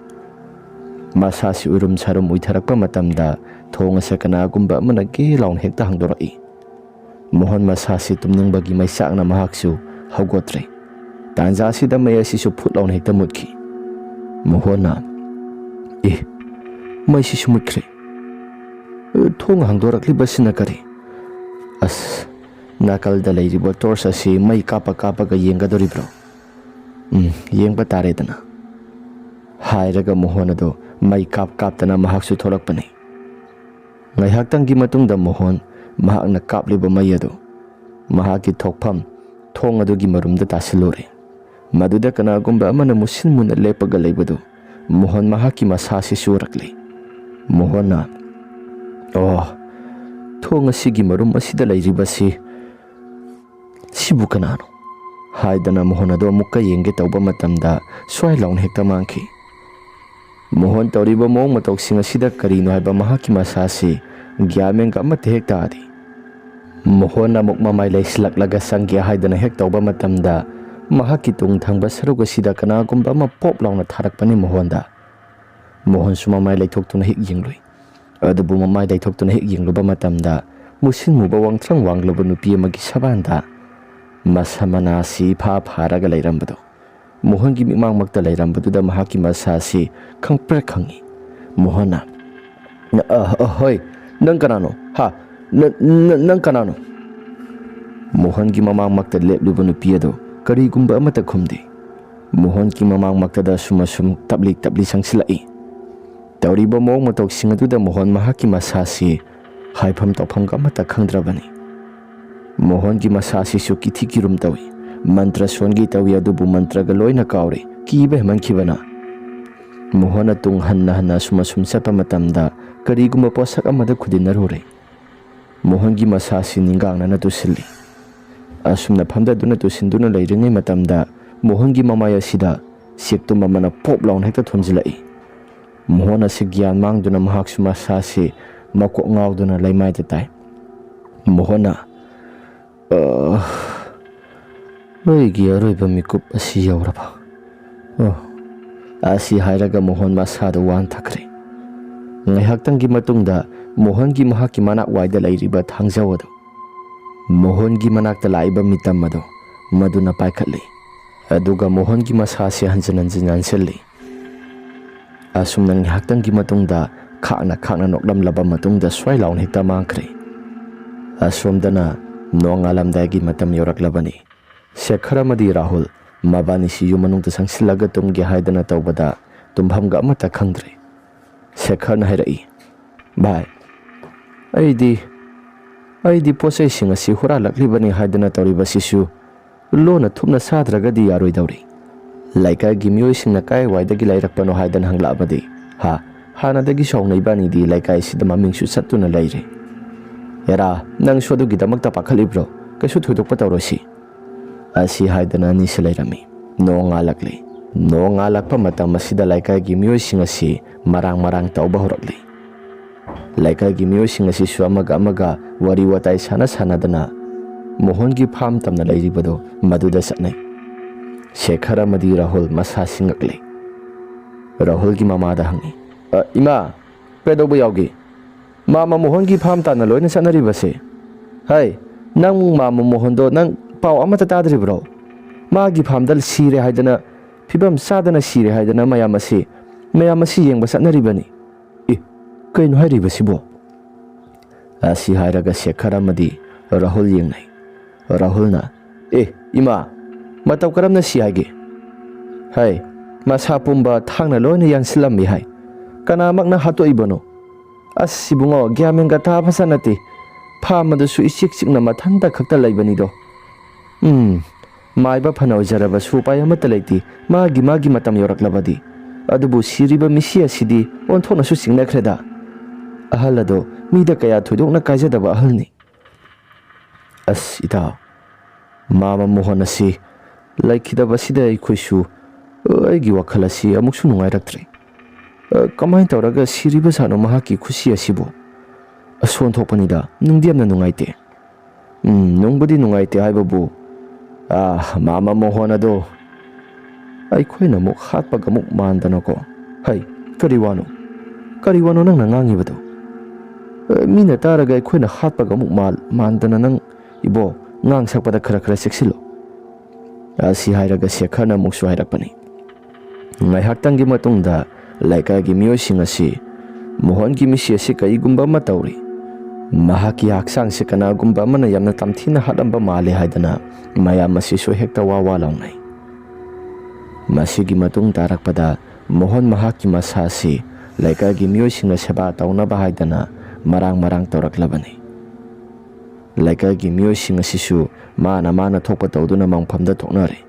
ꯑꯗꯨꯒ ꯑꯃꯨꯛꯁꯨ ꯂꯩꯈꯤꯗ꯭ꯔꯕ ꯃꯣꯍꯟꯒꯤ ꯑꯁꯤꯕ ꯍꯛꯆꯥꯡ ꯑꯁꯤ ꯃꯩ ꯊꯥꯅꯕ ꯍꯥꯏꯗꯅ ꯃꯌꯥꯝ ꯑꯁꯤ ꯃꯔꯥꯡ ꯇꯧꯔꯛꯄꯅꯤ꯫ ꯑꯁꯨꯝꯅ ꯃꯣꯍꯟ ꯃꯍꯥꯛꯀꯤ ꯃꯁꯥꯁꯤꯁꯨ ꯁꯦꯕꯥ ꯇꯧꯅꯕ ꯍꯥꯏꯗꯅ ꯂꯩꯀꯥꯏꯒꯤ ꯃꯤꯑꯣꯏꯁꯤꯡ ꯁꯤꯡ ꯆꯪꯈꯠꯂꯒ ꯃꯩ ꯊꯥꯅꯕ ꯍꯥꯏꯗꯅ ꯇꯧꯔꯛꯄꯅꯤ꯫ ꯃꯍꯥꯛꯅ ꯍꯥꯟꯅ ꯂꯩꯔꯝꯕ ꯌꯨꯝ ꯑꯁꯤꯁꯨ ꯆꯪꯅꯕ ꯀꯤꯔꯦ꯫ ꯃꯣꯍꯟ ꯍꯦꯛ ꯂꯩꯈꯤꯗꯕ ꯃꯇꯝꯗ ꯌꯨꯝ ꯑꯁꯤꯁꯨ ꯁꯣ ꯂꯣꯟꯁꯤꯟꯈ꯭ꯔꯕꯅꯤ꯫ ꯂꯩꯔꯤꯕ ꯌꯦꯟ ꯃꯌꯥꯝꯁꯤꯡ ꯑꯁꯤꯁꯨ ꯃꯌꯨꯝꯗ ꯂꯣꯏꯅ ꯍꯦꯛꯇ ꯄꯨꯈꯠꯇꯨꯅ ꯊꯝꯂꯤ꯫ ꯑꯗꯨꯕꯨ ꯃꯣꯍꯟꯒꯤ ꯌꯨꯝ ꯃꯅꯨꯡ ꯑꯁꯤꯗ ꯀꯅꯥꯒꯨꯝꯕ ꯑꯃꯅ ꯍꯦꯛꯇ ꯂꯩꯕꯒꯨꯝꯅ ꯁꯞꯇ꯭ꯔ ꯇꯧꯕ ꯍꯧꯔꯛꯄꯅꯤ꯫ ꯃꯣꯍꯟꯒꯤ ꯌꯨꯝ ꯃꯅꯨꯡ ꯑꯁꯤꯗ ꯀꯅꯥꯒꯨꯝꯕ ꯑꯃꯅ ꯄꯣꯠꯆꯩ ꯃꯌꯥꯝꯁꯤꯡ ꯑꯁꯤ ꯊꯨꯒꯥꯏꯕ ꯌꯥꯟꯈꯥꯏꯕꯒꯤ ꯃꯈꯣꯜ ꯑꯁꯤ ꯂꯦꯞꯄ ꯂꯩꯇꯅ ꯇꯥꯔꯛꯄꯅꯤ꯫ ꯑꯁꯨꯝꯅ ꯂꯩꯀꯥꯏꯒꯤ ꯃꯤꯑꯣꯏꯁꯤꯡ ꯑꯁꯤꯁꯨ ꯇꯧꯔꯛꯂꯤꯕ ꯃꯑꯣꯡ ꯃꯇꯧꯁꯤꯡ ꯑꯁꯤꯗ ꯒ꯭ꯌꯥꯟ ꯃꯦꯟꯒ ꯑꯃꯠꯇ ꯍꯦꯛ ꯇꯥꯗ꯭ꯔꯕꯅꯤ꯫ ꯂꯩꯀꯥꯏꯒꯤ ꯃꯤꯑꯣꯏꯁꯤꯡꯁꯨ ꯃꯍꯩ ꯃꯣꯍꯟꯒꯤ ꯌꯨꯝ ꯑꯁꯤꯒꯤ ꯃꯄꯥ ꯐꯥꯎꯔꯒ ꯂꯥꯛꯄ ꯃꯇꯝꯗ ꯃꯈꯣꯜꯁꯤꯡ ꯑꯁꯤ ꯂꯣꯏꯅ ꯑꯌꯥꯝꯕ ꯇꯥꯅꯔꯕꯅꯤ꯫ ꯏꯆꯦ, ꯇꯥ ꯃꯣꯍꯟꯅ ꯂꯩꯔꯝꯕ ꯌꯨꯝꯐꯝ ꯑꯁꯤ ꯀꯔꯤꯒꯨꯝꯕ ꯑꯃ ꯇꯧꯔꯒ ꯃꯈꯣꯜ ꯌꯥꯝꯅ ꯇꯥꯔꯤꯕꯁꯤ ꯃꯅꯨꯡ ꯑꯁꯤꯗ ꯃꯤꯒ ꯂꯩꯕ ꯖꯥꯠꯂꯣ? ꯍꯥꯏ ꯁꯈꯤ, ꯃꯅꯨꯡ ꯑꯁꯤꯗ ꯃꯤ ꯂꯩꯔꯒꯕꯨ ꯁꯨꯃꯥꯏꯅ ꯃꯈꯣꯜ ꯊꯣꯛꯅ ꯇꯧꯈꯤꯒꯗ꯭ꯔꯣ? ꯃꯥꯏꯕꯅ ꯂꯩꯔꯝꯕ ꯌꯨꯝꯐꯝꯅꯤꯗꯅ ꯀꯅꯥꯕꯨ ꯂꯩꯔꯨꯅꯤ ꯍꯥꯏꯒꯦ? ꯍꯣꯏꯅꯦ, ꯑꯗꯨꯁꯨ ꯆꯨꯝꯃꯤꯅꯦ꯫ ꯏꯆꯦ, ꯑꯩꯗꯤ ꯌꯥꯝꯅ ꯋꯥꯔꯦꯕꯨ꯫ ꯃꯈꯣꯜꯁꯤꯡ ꯑꯁꯤ ꯇꯥꯕ ꯃꯇꯝꯗ ꯁꯣꯔꯣꯛ ꯃꯄꯥꯟ ꯋꯥꯏꯗꯅꯒ ꯑꯣꯏꯁꯤꯜꯂꯦ꯫ ꯑꯩꯗꯤ ꯑꯣꯟꯊꯣꯛꯅꯁꯨ ꯇꯟꯈ꯭ꯔꯦꯗ꯫ ꯍꯥꯏ, ꯀꯩꯁꯨ ꯊꯣꯏꯅ ꯋꯥꯈꯜꯗ ꯈꯜꯂꯨꯅꯨ, ꯍꯧꯖꯤꯛ ꯑꯌꯨꯛꯀꯤ ꯃꯇꯝꯅꯤ꯫ ꯍꯣꯏ, ꯑꯗꯨꯕꯨꯗꯤ ꯑꯣꯏꯕ, ꯑꯗꯨꯗ ꯇꯧꯔꯤꯕ ꯁꯞꯇ꯭ꯔ ꯃꯌꯥꯝꯁꯤꯡ ꯑꯁꯤꯗꯤ ꯇꯥꯕꯗ ꯌꯦꯡꯕꯗ ꯏꯁꯥꯗ ꯋꯥꯕ ꯍꯥꯏꯕꯗꯨ ꯑꯣꯏꯕꯗꯣ꯫ ꯃꯥꯏꯕꯁꯨ ꯑꯣꯏꯔꯝꯃꯤꯗꯣ꯫ ꯃꯥꯏꯕ ꯑꯣꯏꯕ ꯈꯛꯇꯁꯨ ꯅꯠꯇꯅ ꯐꯥꯔꯝ ꯑꯁꯤꯗ ꯃꯊꯟꯇ ꯈꯛꯇ ꯑꯐꯕ ꯇꯧꯔꯤꯕ꯭ꯔꯥ ꯐꯠꯇꯕ ꯇꯧꯔꯤꯕ꯭ꯔꯥ ꯍꯥꯏꯕꯁꯨ ꯒ꯭ꯌꯥꯟ ꯃꯦꯟꯒ ꯑꯃꯠꯇ ꯇꯥꯕꯖꯥꯠ ꯅꯠꯇꯦ꯫ ꯍꯥꯏ, ꯅꯪ ꯏꯕꯥꯅꯤ ꯈꯛꯇ ꯍꯥꯏꯅꯕꯒꯤ ꯋꯥꯅꯤ, ꯁꯤꯒꯤ ꯋꯥꯐꯝ ꯑꯁꯤ ꯀꯅꯥꯒꯨꯝꯕ ꯑꯃꯠꯇ ꯍꯥꯏꯕ ꯌꯥꯗꯦꯀꯣ꯫ ꯍꯥꯏꯔꯣꯏꯗ ꯏꯆꯦ, ꯀꯅꯥꯕꯨ ꯍꯥꯏꯒꯗꯕꯅꯣ? ꯍꯥꯏꯔꯣꯏ, ꯑꯩ ꯏꯊꯟꯇ ꯈꯛꯇ ꯑꯗꯨꯝ ꯈꯪꯖꯒꯦ, ꯏꯆꯦꯁꯨ ꯈꯪꯉꯤꯕꯁꯤꯅꯤ꯫ ꯑꯁꯤ ꯍꯥꯏꯔꯒ ꯃꯕꯥꯅꯤꯁꯤ ꯑꯗꯨꯃꯛ ꯆꯠꯂꯝꯃꯤ꯫ ꯂꯩꯀꯥꯏꯒꯤ ꯃꯤꯑꯣꯏꯁꯤꯡꯅ ꯇꯥꯔꯛꯂꯤꯕ ꯃꯈꯣꯜ ꯃꯌꯥꯝꯁꯤꯡ ꯑꯁꯤ ꯇꯁꯦꯡꯅ ꯃꯣꯍꯟꯒꯤ ꯃꯍꯥꯛꯀꯤ ꯌꯨꯝꯐꯝ ꯖꯒꯥ ꯃꯇꯦꯛ ꯑꯁꯤ ꯂꯩꯕ ꯃꯇꯝꯗ ꯃꯐꯝ ꯖꯒꯥ ꯑꯁꯤ ꯅꯨꯃꯤꯗꯥꯡꯒꯤ ꯃꯇꯝꯗ ꯂꯥꯟꯕ ꯐꯥꯎꯕꯗ ꯀꯤꯔꯦ ꯍꯥꯏꯗꯅ ꯂꯩꯀꯥꯏꯒꯤ ꯃꯤꯑꯣꯏꯁꯤꯡ ꯑꯁꯤ ꯍꯥꯏꯕ ꯍꯧꯔꯛꯂꯤ꯫ ꯅꯨꯃꯤꯗꯥꯡꯒꯤ ꯃꯇꯝꯗ ꯃꯐꯝ ꯖꯒꯥ ꯑꯁꯤ ꯂꯥꯟꯊꯣꯛ ꯂꯥꯟꯁꯤꯟ ꯇꯧꯕ ꯃꯇꯝꯗ ꯈꯨꯜꯒꯤ ꯃꯤꯑꯣꯏꯁꯤꯡ ꯑꯁꯤ ꯆꯠꯊꯣꯛ ꯆꯠꯁꯤꯟ ꯇꯧꯕꯗ ꯌꯥꯝꯅ ꯀꯤꯔꯦ ꯍꯥꯏꯗꯅ ꯃꯌꯥꯝ ꯑꯁꯤ ꯋꯥ ꯂꯥꯎꯕ ꯍꯧꯅꯔꯛꯄꯅꯤ꯫ ꯑꯁꯨꯝꯅ ꯂꯩꯀꯥꯏꯒꯤ ꯆꯠꯊꯣꯛ ꯆꯠꯁꯤꯟ ꯇꯧꯔꯤꯕ ꯃꯤꯑꯣꯏ ꯄꯨꯝꯅꯃꯛꯁꯤꯡ ꯑꯁꯤ ꯂꯣꯏꯅ ꯀꯤꯅꯔꯦ ꯍꯥꯏꯗꯅ ꯈꯨꯜ ꯂꯩꯀꯥꯏꯒꯤ ꯃꯤꯑꯣꯏꯁꯤꯡ ꯑꯁꯤ ꯋꯥ ꯍꯦꯛꯇ ꯂꯥꯎꯕ ꯍꯧꯔꯛꯄꯅꯤ꯫ ꯇꯧꯔꯤꯕ ꯄꯨꯝꯅꯃꯛꯁꯤꯡ ꯑꯁꯤ ꯃꯌꯥꯝ ꯑꯁꯤꯁꯨ ꯒ꯭ꯌꯥꯟ ꯃꯦꯟꯒ ꯑꯃꯠꯇ ꯇꯥꯗꯦ꯫ ꯑꯁꯨꯝꯅ ꯅꯣꯡꯃ ꯅꯨꯃꯤꯠ ꯑꯃꯅꯤ꯫ ꯁꯦꯈꯔ ꯑꯃꯗꯤ ꯔꯥꯍꯨꯜ ꯃꯕꯥꯅꯤꯁꯤ ꯈꯨꯜꯒꯤ ꯃꯆꯤꯜꯗ ꯉꯥꯏꯍꯥꯛꯇꯪ ꯋꯥꯀꯤꯡ ꯆꯠꯂꯨꯁꯤ ꯍꯥꯏꯗꯅ ꯊꯣꯛꯂꯛꯄ ꯇꯥꯟꯖꯥꯅꯤ꯫ ꯑꯁꯨꯝꯅ ꯃꯥꯏꯕ ꯃꯣꯍꯟꯒꯤ ꯃꯍꯥꯛꯀꯤ ꯍꯥꯟꯅ ꯂꯩꯔꯝꯕ ꯌꯨꯝꯐꯝ ꯑꯁꯤ ꯃꯁꯤ ꯍꯦꯛ ꯌꯧꯔꯛꯄ ꯃꯇꯝꯗ ꯃꯥꯏꯕ ꯃꯣꯍꯟ ꯂꯩꯕꯒꯨꯝꯅ ꯃꯈꯣꯜ ꯈꯔꯁꯨ ꯇꯥꯔꯛꯄꯅꯤ꯫ ꯁꯦꯈꯔꯅ ꯍꯥꯏꯔꯛꯏ, ꯃꯅꯨꯡ ꯑꯁꯤꯗ ꯃꯤ ꯂꯩꯕꯒꯨꯝ ꯃꯈꯣꯜ ꯈꯔ ꯇꯥꯏꯗꯅ, ꯃꯥꯃ ꯃꯣꯍꯟꯁꯤ ꯂꯩꯔꯤꯕ꯭ꯔꯥ? ꯔꯥꯍꯨꯜꯅ ꯍꯥꯏꯔꯛꯄꯅꯤ꯫ ꯍꯩ, ꯃꯥꯃ ꯃꯣꯍꯟꯗꯤ ꯁꯤꯈ꯭ꯔꯤꯕꯗꯨꯗꯤ? ꯁꯤꯈ꯭ꯔꯕ ꯃꯤ ꯑꯗꯨꯕꯨ ꯃꯇꯧ ꯀꯔꯝꯅ ꯂꯥꯛꯑꯒ ꯁꯤꯗꯩꯁꯤꯗ ꯂꯩꯒꯗꯧꯔꯤꯕꯅꯣ? ꯏꯇꯥꯎ, ꯃꯈꯣꯜ ꯈꯔꯗꯤ ꯇꯥꯗ꯭ꯔꯣ? ꯃꯈꯣꯜ ꯈꯔ ꯇꯥꯕꯒꯤ ꯋꯥꯅꯤ, ꯂꯩꯕꯗꯤ ꯂꯩꯔꯝꯃꯣꯏꯗꯅ꯫ ꯁꯤꯈ꯭ꯔꯕ ꯃꯤꯗꯨꯕꯨ ꯀꯃꯥꯏꯅ ꯂꯥꯛꯀꯗꯧꯔꯤꯕꯅꯣ? ꯍꯣꯏꯅꯦ, ꯑꯗꯨꯁꯨ ꯆꯨꯝꯃꯤꯅꯤ꯫ ꯐꯔꯦꯁꯦ, ꯑꯗꯨ ꯍꯥꯏꯐꯦꯠꯇꯪ ꯀꯅꯥꯒꯨꯝꯕ ꯑꯃ ꯂꯩꯕ꯭ꯔꯥ ꯍꯥꯏꯗꯨꯅ ꯌꯦꯡꯁꯤꯔꯣ? ꯔꯥꯍꯨꯜꯅ ꯍꯥꯏꯔꯛꯏ꯫ ꯑꯩꯗꯤ ꯇꯜꯂꯤ, ꯅꯪ ꯌꯦꯡꯒꯦꯒ ꯌꯦꯡꯉꯣ꯫ ꯅꯪ ꯌꯦꯡꯉꯒ ꯑꯩꯁꯨ ꯑꯃꯨꯛ ꯗꯁꯥꯃꯨꯛ ꯇꯥꯔꯕꯗꯤ? ꯍꯦꯔꯥ, ꯗꯁꯥ ꯇꯥꯔꯣꯏꯗ, ꯀꯔꯤꯒꯤ ꯗꯁꯥꯅꯣ? ꯏꯇꯥꯎ, ꯑꯩꯗꯤ ꯁꯨꯝꯕ ꯂꯥꯏꯒꯤ ꯇꯤꯟꯒꯤ ꯃꯇꯥꯡ ꯑꯁꯤ ꯑꯩꯗꯤ ꯀꯌꯥ ꯊꯣꯏꯅꯁꯨ ꯏꯁꯥꯁꯤ ꯅꯨꯡꯉꯥꯏꯇꯕ꯫ ꯅꯪ ꯁꯤꯃ ꯅꯨꯄꯥ ꯑꯣꯟꯊꯣꯛꯅꯁꯨ ꯃꯥꯟꯈꯤꯗ꯭ꯔꯦꯗ꯫ ꯏꯇꯥꯎ, ꯑꯁꯦꯡꯕꯅꯤ, ꯑꯩ ꯅꯨꯡꯁꯨ ꯅꯨꯡꯉꯥꯏꯇꯦ ꯏꯁꯥꯁꯦ꯫ ꯐꯔꯦꯁꯦ, ꯅꯪꯅ ꯌꯥꯝ ꯀꯤꯔꯒꯅ ꯑꯩ ꯌꯦꯡꯉꯁꯨ ꯌꯦꯡꯉꯒꯦ꯫ ꯑꯁꯤ ꯍꯥꯏꯗꯅ ꯁꯦꯈꯔ ꯃꯍꯥꯛꯁꯨ ꯃꯣꯍꯟꯅ ꯂꯩꯔꯝꯕ ꯌꯨꯝꯐꯝ ꯖꯒꯥ ꯃꯇꯦꯛ ꯑꯗꯨ ꯃꯗꯨꯗ ꯂꯥꯛꯂꯤ꯫ ꯔꯥꯍꯨꯜꯗꯤ ꯃꯁꯥꯁꯤ ꯏꯄꯥ ꯄꯥꯈꯠꯂꯤ꯫ ꯔꯥꯍꯨꯜꯅ, ꯏꯇꯥꯎ, ꯅꯪꯕꯨ ꯑꯁꯦꯡꯕꯒꯤ ꯆꯪꯒꯗꯧꯔꯤꯕ꯭ꯔꯣ? ꯆꯪꯉꯒ ꯍꯥꯏꯐꯦꯠꯇꯪ ꯃꯅꯨꯡ ꯑꯁꯤꯗ ꯀꯅꯥ ꯂꯩꯒꯦ ꯍꯥꯏꯗꯅ ꯑꯃꯨꯛꯇꯪꯗꯤ ꯌꯦꯡꯒꯦ꯫ ꯇꯧꯔꯨꯅꯨꯗ, ꯈꯨꯗꯣꯡꯊꯤꯕ ꯊꯣꯛꯂꯛꯂꯣꯏ ꯍꯥꯏꯅꯤꯡꯉꯥꯏ ꯂꯩꯄꯣꯠꯇꯦꯀꯣ꯫ ꯐꯔꯕꯁꯨ ꯐꯠꯇ꯭ꯔꯕꯁꯨ ꯃꯍꯥꯛꯇꯤ ꯃꯥꯏꯕꯅꯤ, ꯑꯩꯈꯣꯏꯅ ꯃꯤꯆꯝꯅꯤ꯫ ꯏꯇꯥꯎ, ꯃꯥꯏꯕꯗꯨꯁꯨ ꯑꯩꯈꯣꯏ ꯃꯤꯆꯝꯗꯒꯤ ꯍꯧꯔꯒ ꯃꯍꯥꯛꯅ ꯐꯖꯅ ꯇꯝꯃꯒ ꯍꯩꯈꯤꯕꯅꯤ꯫ ꯃꯁꯤꯗꯩꯁꯤꯗ ꯀꯌꯥ ꯊꯣꯏꯗꯣꯛꯅ ꯑꯀꯥꯏꯕ ꯑꯃꯠꯇ ꯂꯩꯇꯕ꯭ꯔꯥ ꯈꯜꯂꯤ꯫ ꯅꯪꯒꯤ ꯋꯥꯈꯜꯗ ꯑꯗꯨꯝꯅ ꯈꯟꯕꯒꯤ ꯋꯥꯅꯤ, ꯑꯩꯒꯤ ꯏꯁꯥꯁꯤꯗꯤ ꯌꯥꯗ꯭ꯔꯦ ꯏꯕꯨꯡꯉꯣ, ꯀꯤꯕꯅ ꯏꯁꯥꯁꯤ ꯌꯥꯗ꯭ꯔꯦ꯫ ꯑꯁꯨꯝꯅ ꯁꯦꯈꯔ ꯑꯗꯣ ꯃꯣꯍꯟꯒꯤ ꯃꯍꯥꯛꯀꯤ ꯌꯨꯝ ꯑꯗꯨꯒꯤ ꯊꯣꯡꯒꯥꯜ ꯃꯄꯥ ꯌꯧꯁꯤꯜꯂꯨꯔꯦ꯫ ꯊꯣꯡꯒꯥꯜ ꯃꯄꯥꯁꯤ ꯍꯦꯛ ꯌꯧꯈꯤꯕ ꯃꯇꯝꯗ ꯃꯅꯨꯡ ꯑꯁꯤꯗ ꯐꯃꯨꯡ ꯂꯩꯔꯤꯕꯗꯨ ꯃꯗꯨꯗ ꯀ꯭ꯔꯦꯛ ꯀ꯭ꯔꯦꯛ ꯍꯥꯏꯔꯒ ꯀꯅꯥꯒꯨꯝꯕ ꯑꯃꯅ ꯌꯥꯎꯍꯟꯕꯒꯨꯝꯅ ꯃꯈꯣꯜ ꯈꯔꯁꯨ ꯇꯥꯔꯛꯄꯅꯤ꯫ ꯃꯈꯣꯜꯁꯤꯡ ꯑꯗꯨ ꯇꯥꯔꯛꯄ ꯃꯇꯝꯗ ꯑꯣ ꯂꯩꯔꯦ ꯂꯩꯔꯦ ꯁꯣꯏꯗꯅ ꯂꯩꯔꯦ ꯍꯥꯏꯗꯅ ꯁꯦꯈꯔ ꯑꯗꯨ ꯃꯆꯤꯜꯗ ꯃꯨꯔꯨꯝ ꯃꯨꯔꯨꯝ ꯁꯣꯜꯂꯤ꯫ ꯑꯁꯨꯝꯅ ꯂꯩꯔꯤꯉꯩ ꯃꯇꯝ ꯑꯁꯤꯗ ꯌꯨꯝ ꯃꯅꯨꯡ ꯑꯁꯤꯗ ꯀꯅꯥꯒꯨꯝꯕ ꯑꯃꯅ ꯉꯪꯕꯒꯨꯝꯅ ꯃꯈꯣꯜ ꯈꯔꯁꯨ ꯇꯥꯔꯛꯄꯅꯤ꯫ ꯃꯗꯨꯗ ꯔꯥꯍꯨꯜꯅ ꯏꯇꯥꯎ ꯏꯇꯥꯎ ꯅꯪꯕꯨ ꯆꯪꯈ꯭ꯔꯅꯣꯏꯃꯤ ꯈꯔ ꯊꯨꯅ ꯊꯣꯛꯁꯤꯕ ꯑꯩꯗꯤ ꯏꯁꯥꯁꯤ ꯌꯥꯝꯅ ꯀꯤꯔꯦ꯫ ꯑꯦꯔꯥ ꯅꯨꯄꯥ ꯑꯣꯏꯅ ꯄꯣꯛꯂꯒꯕꯨ ꯀꯤꯔꯦ ꯍꯥꯏꯕ ꯌꯥꯕ꯭ꯔꯥ ꯆꯪꯁꯤꯜꯂꯒ ꯌꯦꯡꯒꯗꯕꯅꯤ ꯑꯁꯤ ꯍꯥꯏꯗꯅ ꯁꯦꯈꯔ ꯑꯗꯨ ꯄ꯭ꯔꯞ ꯄ꯭ꯔꯞ ꯆꯪꯁꯤꯜꯂꯤ꯫ ꯉꯥꯏꯍꯥꯛꯇꯪꯒꯤ ꯃꯇꯨꯡꯗ ꯁꯦꯈꯔ ꯃꯍꯥꯛꯀꯤ ꯃꯁꯥꯗꯨ ꯌꯨꯝ ꯃꯅꯨꯡꯗ ꯍꯦꯛ ꯌꯧꯈꯤꯕ ꯃꯇꯝꯗ ꯃꯁꯥꯁꯤ ꯌꯥꯝꯅ ꯀꯟꯅ ꯂꯥꯎꯔꯛꯂꯤ꯫ ꯁꯦꯈꯔ ꯃꯁꯥꯁꯤ ꯏꯄꯥ ꯄꯥꯈꯠꯅ ꯄ꯭ꯔꯞ ꯄ꯭ꯔꯞ ꯆꯦꯟꯊꯣꯔꯛꯂꯤ꯫ ꯔꯥꯍꯨꯜꯁꯨ ꯃꯁꯥꯁꯤ ꯀꯤꯕꯣꯏ ꯈꯪꯕꯣꯏ ꯑꯗꯨꯃꯛ ꯆꯦꯟꯃꯤꯟꯅꯔꯛꯂꯤ꯫ ꯃꯕꯥꯅꯤꯅ ꯑꯁꯨꯝ ꯆꯦꯜꯂꯛꯄ ꯃꯇꯝꯗ ꯅꯥꯀꯜ ꯅꯥꯀꯜꯗ ꯍꯧꯔꯤꯕ ꯐꯧ ꯃꯌꯥꯝꯁꯤꯡ ꯑꯗꯨ ꯁꯨꯔꯨ ꯁꯨꯔꯨ ꯅꯩꯊꯦꯛꯂꯒ ꯐꯧ ꯄꯥꯝꯕꯤ ꯃꯌꯥꯝꯁꯤꯡ ꯑꯗꯨ ꯇꯨꯊ ꯇꯨꯊ ꯂꯩꯍꯧꯏ꯫ ꯑꯁꯨꯝꯅ ꯇꯨꯡ ꯍꯟꯅ ꯍꯟꯅ ꯌꯦꯡꯂꯒ ꯔꯥꯍꯨꯜ ꯑꯃꯗꯤ ꯁꯦꯈꯔ ꯃꯥꯡ ꯄꯥꯡꯅ ꯑꯗꯨꯃꯛ ꯆꯦꯜꯂꯛꯄꯅꯤ꯫ ꯁꯦꯈꯔꯒꯤ ꯇꯨꯡ ꯊꯪꯕ ꯁꯔꯨꯛ ꯑꯁꯣꯝꯁꯤꯗ ꯅꯥꯀꯜ ꯅꯥꯀꯜ ꯑꯅꯤꯗ ꯂꯩꯔꯤꯕ ꯂꯝꯕꯤ ꯆꯠꯐꯝ ꯍꯥꯏꯕꯗꯤ ꯂꯝꯕꯤ ꯆꯠꯐꯝ ꯑꯗꯨꯒꯤ ꯅꯥꯀꯜ ꯑꯅꯤꯔꯣꯝꯗ ꯂꯩꯔꯤꯕ ꯍꯧꯔꯤꯕ ꯐꯧ ꯄꯥꯝꯕꯤ ꯃꯌꯥꯝꯁꯤꯡ ꯑꯗꯨ ꯃꯗꯨꯒꯤ ꯃꯇꯥꯏ ꯃꯇꯥꯏ ꯊꯪꯕ ꯁꯔꯨꯛ ꯐꯧ ꯄꯥꯝꯕꯤ ꯃꯔꯛ ꯑꯗꯨꯗ ꯀꯅꯥꯒꯨꯝꯕ ꯑꯃ ꯁꯨꯔꯨ ꯁꯨꯔꯨ ꯅꯩꯔꯒ ꯇꯥꯟꯅꯔꯛꯄꯗꯨ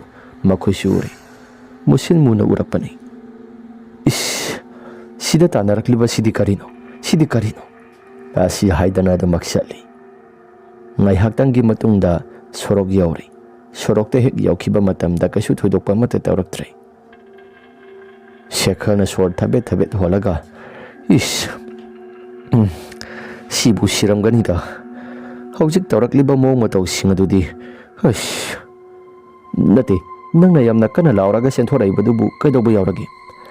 ꯏꯇꯥꯎ ꯅꯪꯅ ꯆꯪꯒꯅꯨ ꯍꯥꯏꯕꯗꯣ ꯆꯪꯂꯝꯗ꯭ꯔꯒꯗꯤ ꯈꯔꯁꯨ ꯐꯒꯗꯕꯅꯤ꯫ ꯃꯐꯝ ꯖꯒꯥꯁꯤ ꯍꯦꯛ ꯆꯪꯕ ꯃꯇꯝꯗ ꯑꯩꯒꯤ ꯏꯁꯥꯁꯤ ꯀꯔꯤꯒꯨꯝꯕ ꯑꯃꯅ ꯏꯟꯊꯣꯔꯛꯄꯒꯨꯝꯅꯁꯨ ꯏꯁꯥꯁꯤ ꯐꯥꯎꯔꯛꯄꯅꯤ꯫ ꯃꯗꯨꯒꯤꯁꯨ ꯃꯊꯛꯇ ꯃꯗꯨꯒꯤ ꯑꯩꯅ ꯐꯃꯨꯡ ꯑꯗꯨꯗ ꯀꯅꯥꯒꯨꯝꯕ ꯑꯃ ꯍꯤꯞꯄꯒꯨꯝꯅ ꯃꯈꯣꯜ ꯈꯔ ꯀ꯭ꯔꯦꯛ ꯀ꯭ꯔꯦꯛ ꯂꯥꯎꯕ ꯈꯔ ꯇꯥꯏ ꯍꯥꯏꯗꯅ ꯍꯥꯏꯈꯤꯕꯗꯣ ꯃꯗꯨꯗ ꯐꯃꯨꯡ ꯑꯗꯨꯗ ꯃꯨꯁꯤꯟ ꯃꯨꯕ ꯑꯃ ꯐꯝꯃꯒ ꯑꯃꯨꯛꯁꯨ ꯍꯤꯞꯊꯕꯒꯨꯝ ꯇꯧꯔꯒ ꯑꯩꯁꯤ ꯃꯃꯤ ꯁꯥꯃꯤ ꯑꯣꯏꯅ ꯀꯔꯤꯒꯨꯝꯕ ꯈꯔꯗꯤ ꯎꯔꯛꯄꯅꯤ꯫ ꯃꯗꯨꯒꯤ ꯇꯥꯟꯖꯥꯗꯨꯗ ꯑꯩꯁꯤ ꯍꯥꯏꯐꯦꯠꯇꯪ ꯀꯥꯡꯈꯜ ꯑꯗꯨ ꯍꯥꯏꯗꯣꯛꯇꯨꯅ ꯌꯦꯡꯂꯨꯕꯗ ꯃꯥꯃ ꯃꯣꯍꯟꯒꯤ ꯑꯀꯤꯕ ꯁꯛꯇꯝꯗ ꯃꯁꯥ ꯃꯅꯥ ꯏꯐꯥ ꯐꯥꯔꯒ ꯃꯈ꯭ꯋꯥꯡꯒ ꯃꯁꯥꯒ ꯇꯣꯉꯥꯟ ꯇꯣꯉꯥꯟ ꯇꯥꯔꯒ ꯂꯩꯔꯝꯃꯤ꯫ ꯃꯗꯨꯒꯤꯁꯨ ꯃꯊꯛꯇ ꯃꯍꯥꯛꯀꯤ ꯍꯦꯛ ꯅꯥꯀꯜ ꯊꯪꯕ ꯁꯔꯨꯛ ꯑꯗꯣꯝꯗ ꯅꯨꯄꯤ ꯑꯃꯁꯨ ꯅꯣꯛꯈꯤ ꯅꯣꯛꯈꯤ ꯇꯧꯔꯒ ꯃꯥꯃ ꯃꯣꯍꯟꯒꯤ ꯃꯍꯥꯛꯀꯤ ꯃꯁꯥꯗꯣ ꯅꯥꯜꯂ ꯅꯥꯜꯂꯒ ꯂꯩꯍꯧꯏ꯫ ꯏꯁ ꯇꯧꯔꯤꯕ ꯃꯑꯣꯡ ꯃꯇꯧꯁꯤꯡ ꯑꯗꯨ ꯑꯩꯗꯤ ꯏꯁꯥꯁꯤ ꯀꯤꯕꯅꯁꯨ ꯌꯥꯗ꯭ꯔꯦ ꯑꯗꯨꯒ ꯑꯃꯨꯛꯁꯨ ꯏꯁꯥꯁꯤ ꯄꯥꯈꯠꯂꯤ꯫ ꯑꯁꯨꯛ ꯇꯝꯊꯤꯕ ꯃꯑꯣꯡ ꯃꯇꯧꯁꯤꯡ ꯑꯩꯒꯤ ꯃꯤꯠꯇ ꯎꯔꯛꯀꯅꯤ ꯍꯥꯏꯕꯁꯤ ꯊꯥꯖꯔꯨꯗꯕꯅꯤ ꯑꯗꯨꯕꯨ ꯉꯁꯤ ꯑꯩꯒꯤ ꯏꯁꯥꯗ ꯎꯔꯛꯂꯤ꯫ ꯑꯁ ꯏꯇꯥꯎ ꯇꯁꯦꯡꯅ ꯑꯩ ꯌꯥꯝꯅ ꯀꯤ꯫ ꯐꯔꯦꯁꯦ ꯀꯩꯁꯨ ꯍꯦꯟꯅꯁꯨ ꯋꯥꯈꯜꯗ ꯈꯟꯖꯤꯜꯂꯨꯕ ꯇꯧꯔꯨꯅꯨ꯫ ꯅꯪꯅ ꯀꯤ ꯍꯥꯏꯔꯤꯕꯗꯣ ꯋꯥꯈꯜꯗ ꯀꯥ ꯍꯦꯟꯅ ꯈꯟꯖꯤꯜꯂꯨꯕ ꯇꯧꯔꯨꯅꯨ꯫ ꯋꯥꯈꯜꯗ ꯈꯟꯖꯤꯜꯂꯨꯕ ꯇꯧꯔꯨꯅꯨ ꯍꯥꯏꯕꯁꯨ ꯌꯥꯕ ꯅꯠꯇꯦ꯫ ꯈꯪꯗꯦ ꯃꯥꯃ ꯃꯣꯍꯟꯒꯤ ꯃꯍꯥꯛꯀꯤ ꯍꯛꯆꯥꯡꯅ ꯃꯥꯡꯈ꯭ꯔꯕꯁꯨ ꯊꯋꯥꯏꯁꯤꯗꯤ ꯁꯤꯗꯩꯁꯤꯗ ꯂꯩꯍꯧꯔꯕ꯭ꯔꯥ ꯀꯔꯤꯅꯣ ꯑꯩꯗꯤ ꯏꯁꯥꯁꯤ ꯌꯥꯝꯅ ꯄꯥꯈꯠꯂꯤ ꯏꯇꯥꯎ꯫ ꯑꯁꯤ ꯍꯥꯏꯔꯒ ꯑꯅꯤꯁꯤ ꯋꯥꯔꯤ ꯋꯥꯇꯥꯏ ꯁꯥꯟꯅꯗꯨꯅ ꯂꯩꯔꯤꯉꯩ ꯃꯇꯝꯗ ꯃꯣꯍꯟꯅ ꯍꯥꯟꯅ ꯂꯩꯔꯝꯕ ꯌꯨꯝꯐꯝ ꯑꯗꯨ ꯄ꯭ꯔꯣꯛ ꯄ꯭ꯔꯣꯛ ꯂꯥꯎꯅ ꯍꯦꯛꯇ ꯇꯦꯛꯂꯒ ꯃꯈꯥꯗ ꯕ꯭ꯔꯝ ꯂꯥꯎꯅ ꯍꯦꯛꯇ ꯄꯨꯡꯄꯥꯛ ꯄꯥꯛꯄ ꯃꯈꯩ ꯇꯨꯊꯈ꯭ꯔꯦ꯫ ꯃꯗꯨ ꯎꯔꯛꯄ ꯃꯇꯝꯗ ꯑꯅꯤꯁꯤ ꯈꯪꯄ꯭ꯔꯦꯛ ꯈꯪꯉꯤ꯫ ꯄ꯭ꯔꯣꯛ ꯄ꯭ꯔꯣꯛ ꯂꯥꯎꯅ ꯇꯦꯛꯈꯤꯕꯒꯤ ꯃꯈꯣꯜ ꯑꯗꯨꯁꯨ ꯌꯥꯝꯅ ꯍꯧꯅ ꯇꯥꯕꯅꯤ꯫ ꯃꯈꯣꯜꯁꯤꯡ ꯑꯁꯤ ꯇꯁꯦꯡꯅ ꯃꯐꯝ ꯖꯒꯥꯁꯤ ꯃꯥꯃ ꯃꯣꯍꯟꯒꯤ ꯃꯍꯥꯛꯀꯤ ꯊꯋꯥꯏꯅ ꯇꯝꯅꯔꯤꯕ꯭ꯔꯥ ꯅꯠꯇ꯭ꯔꯒꯅ ꯃꯐꯝ ꯖꯒꯥꯁꯤ ꯍꯥꯟꯅꯗꯒꯤꯁꯨ ꯍꯧꯅ ꯂꯥꯏꯐꯝ ꯀꯟꯕ꯭ꯔꯥ ꯑꯩꯗꯤ ꯏꯁꯥꯁꯤ ꯌꯥꯝꯅ ꯇꯜꯂꯕꯅꯤ ꯚꯥꯏ꯫ ꯑꯁꯨꯝꯅ ꯃꯕꯥꯅꯤꯁꯤ ꯉꯥꯡꯅꯗꯅ ꯂꯩꯔꯤꯉꯩ ꯇꯨꯡ ꯊꯪꯕ ꯁꯔꯨꯛ ꯑꯁꯤꯗ ꯀꯅꯥꯒꯨꯝꯕ ꯅꯨꯄꯤ ꯑꯃꯅ ꯌꯥꯝꯅ ꯀꯞꯅ ꯆꯠꯄꯒꯨꯝꯅ ꯃꯈꯣꯜ ꯈꯔꯁꯨ ꯇꯥꯔꯛꯄꯅꯤ꯫ ꯔꯥꯍꯨꯜ ꯑꯃꯗꯤ ꯁꯦꯈꯔ ꯑꯅꯤꯁꯤ ꯀꯤꯊꯤ ꯀꯤꯔꯨꯝ ꯇꯧꯔꯒ ꯌꯨꯝꯗ ꯈꯔ ꯊꯨꯅ ꯍꯜꯍꯧꯔꯁꯤ ꯍꯥꯏꯗꯅ ꯑꯅꯤꯁꯤ ꯄ꯭ꯔꯞ ꯄ꯭ꯔꯞ ꯂꯥꯛꯏ꯫ ꯑꯁꯨꯝꯅ ꯂꯥꯛꯂꯕ ꯃꯇꯝꯗ ꯅꯣꯡꯉꯥꯜꯂꯝꯗꯥꯏꯒꯤ ꯃꯇꯝꯅꯤ꯫ ꯑꯅꯤꯁꯤ ꯃꯌꯨꯝ ꯌꯧꯔꯒ ꯎꯏꯔꯨꯝ ꯁꯥꯔꯨꯝ ꯇꯨꯝꯊꯕ ꯍꯧꯔꯛꯂꯕ ꯃꯇꯝ ꯑꯗꯨꯗ ꯃꯃꯪꯁꯤꯡ ꯑꯁꯤꯗ ꯍꯥꯏꯕꯗꯤ ꯁꯦꯈꯔ ꯑꯃꯗꯤ ꯔꯥꯍꯨꯜ ꯃꯕꯥꯅꯤꯒꯤ ꯃꯃꯪ ꯑꯁꯤꯗ ꯃꯥꯏꯕ ꯃꯣꯍꯟ ꯑꯗꯨ ꯂꯥꯛꯂꯒ ꯑꯩꯒꯤ ꯌꯦꯟꯗꯨ ꯄꯤꯔꯛꯂꯣ, ꯑꯩꯒꯤ ꯌꯦꯟꯗꯨ ꯄꯤꯔꯛꯂꯣ ꯍꯥꯏꯗꯅ ꯑꯅꯤꯁꯤ ꯌꯥꯝꯅ ꯀꯟꯅ ꯀꯟꯅ ꯂꯥꯎꯕꯅꯤ꯫ ꯑꯅꯤꯁꯤꯁꯨ ꯌꯦꯟ ꯄꯥꯏꯗꯦ, ꯑꯩꯈꯣꯏ ꯌꯦꯟ ꯆꯥꯗꯦ ꯌꯦꯟ ꯆꯥꯗꯦ ꯍꯥꯏꯔꯒ ꯌꯥꯝꯅ ꯀꯟꯅ ꯂꯥꯎꯔꯝꯃꯤ꯫ ꯔꯥꯍꯨꯜ ꯃꯤꯀꯞ ꯊꯣꯛꯂꯛꯄ ꯃꯇꯝꯗ ꯃꯃꯥꯅ ꯍꯧꯗꯣꯛꯂꯛꯄꯅꯤ꯫ ꯍꯩ, ꯀꯩꯗꯧꯔꯒꯦ ꯅꯪꯕꯣ? ꯍꯥ, ꯑꯩꯈꯣꯏꯅ ꯌꯦꯟ ꯆꯥꯗꯦ ꯑꯩꯈꯣꯏꯅ ꯌꯦꯟ ꯆꯥꯗꯦ ꯍꯥꯏꯔꯤꯕꯁꯤ ꯀꯩꯗꯧꯕ ꯌꯥꯎꯔꯒꯦ? ꯏꯃꯥ, ꯑꯩꯕꯨ ꯍꯧꯖꯤꯛ ꯃꯪꯗ ꯀꯩꯀꯩ ꯂꯥꯎꯈꯤꯒꯦ? ꯅꯪꯕꯨ ꯍꯧꯖꯤꯛꯋꯥꯏꯗ ꯌꯦꯟ ꯆꯥꯗꯦ ꯍꯥꯏꯈꯤꯕꯗꯥꯏꯅꯦ? ꯍꯥ, ꯏꯃꯥ, ꯑꯩꯕꯨ ꯏꯁꯥꯁꯤ ꯃꯪꯂ ꯇꯥꯏꯕꯪꯂ ꯒ꯭ꯌꯥꯟ ꯃꯦꯟꯒ ꯑꯃꯠꯇ ꯇꯥꯗ꯭ꯔꯦ꯫ ꯍꯥꯏ, ꯅꯪ ꯀꯩꯗꯧꯕ ꯌꯥꯎꯔꯒꯦ? ꯏꯃꯥ, ꯑꯩ ꯃꯥꯃ ꯃꯣꯍꯟꯒꯤ ꯌꯦꯟ ꯑꯃ ꯂꯣꯟꯅ ꯂꯧꯔꯨꯔꯒ ꯁꯦꯈꯔ ꯏꯕꯥꯅꯤ ꯆꯥꯔꯨꯔꯦ꯫ ꯍꯥ, ꯃꯤꯒꯤ ꯃꯥꯏꯕꯗꯨꯒꯤ ꯌꯦꯟ ꯑꯗꯨ ꯂꯧꯔꯨꯔꯒ ꯆꯥꯔꯨꯔꯕ?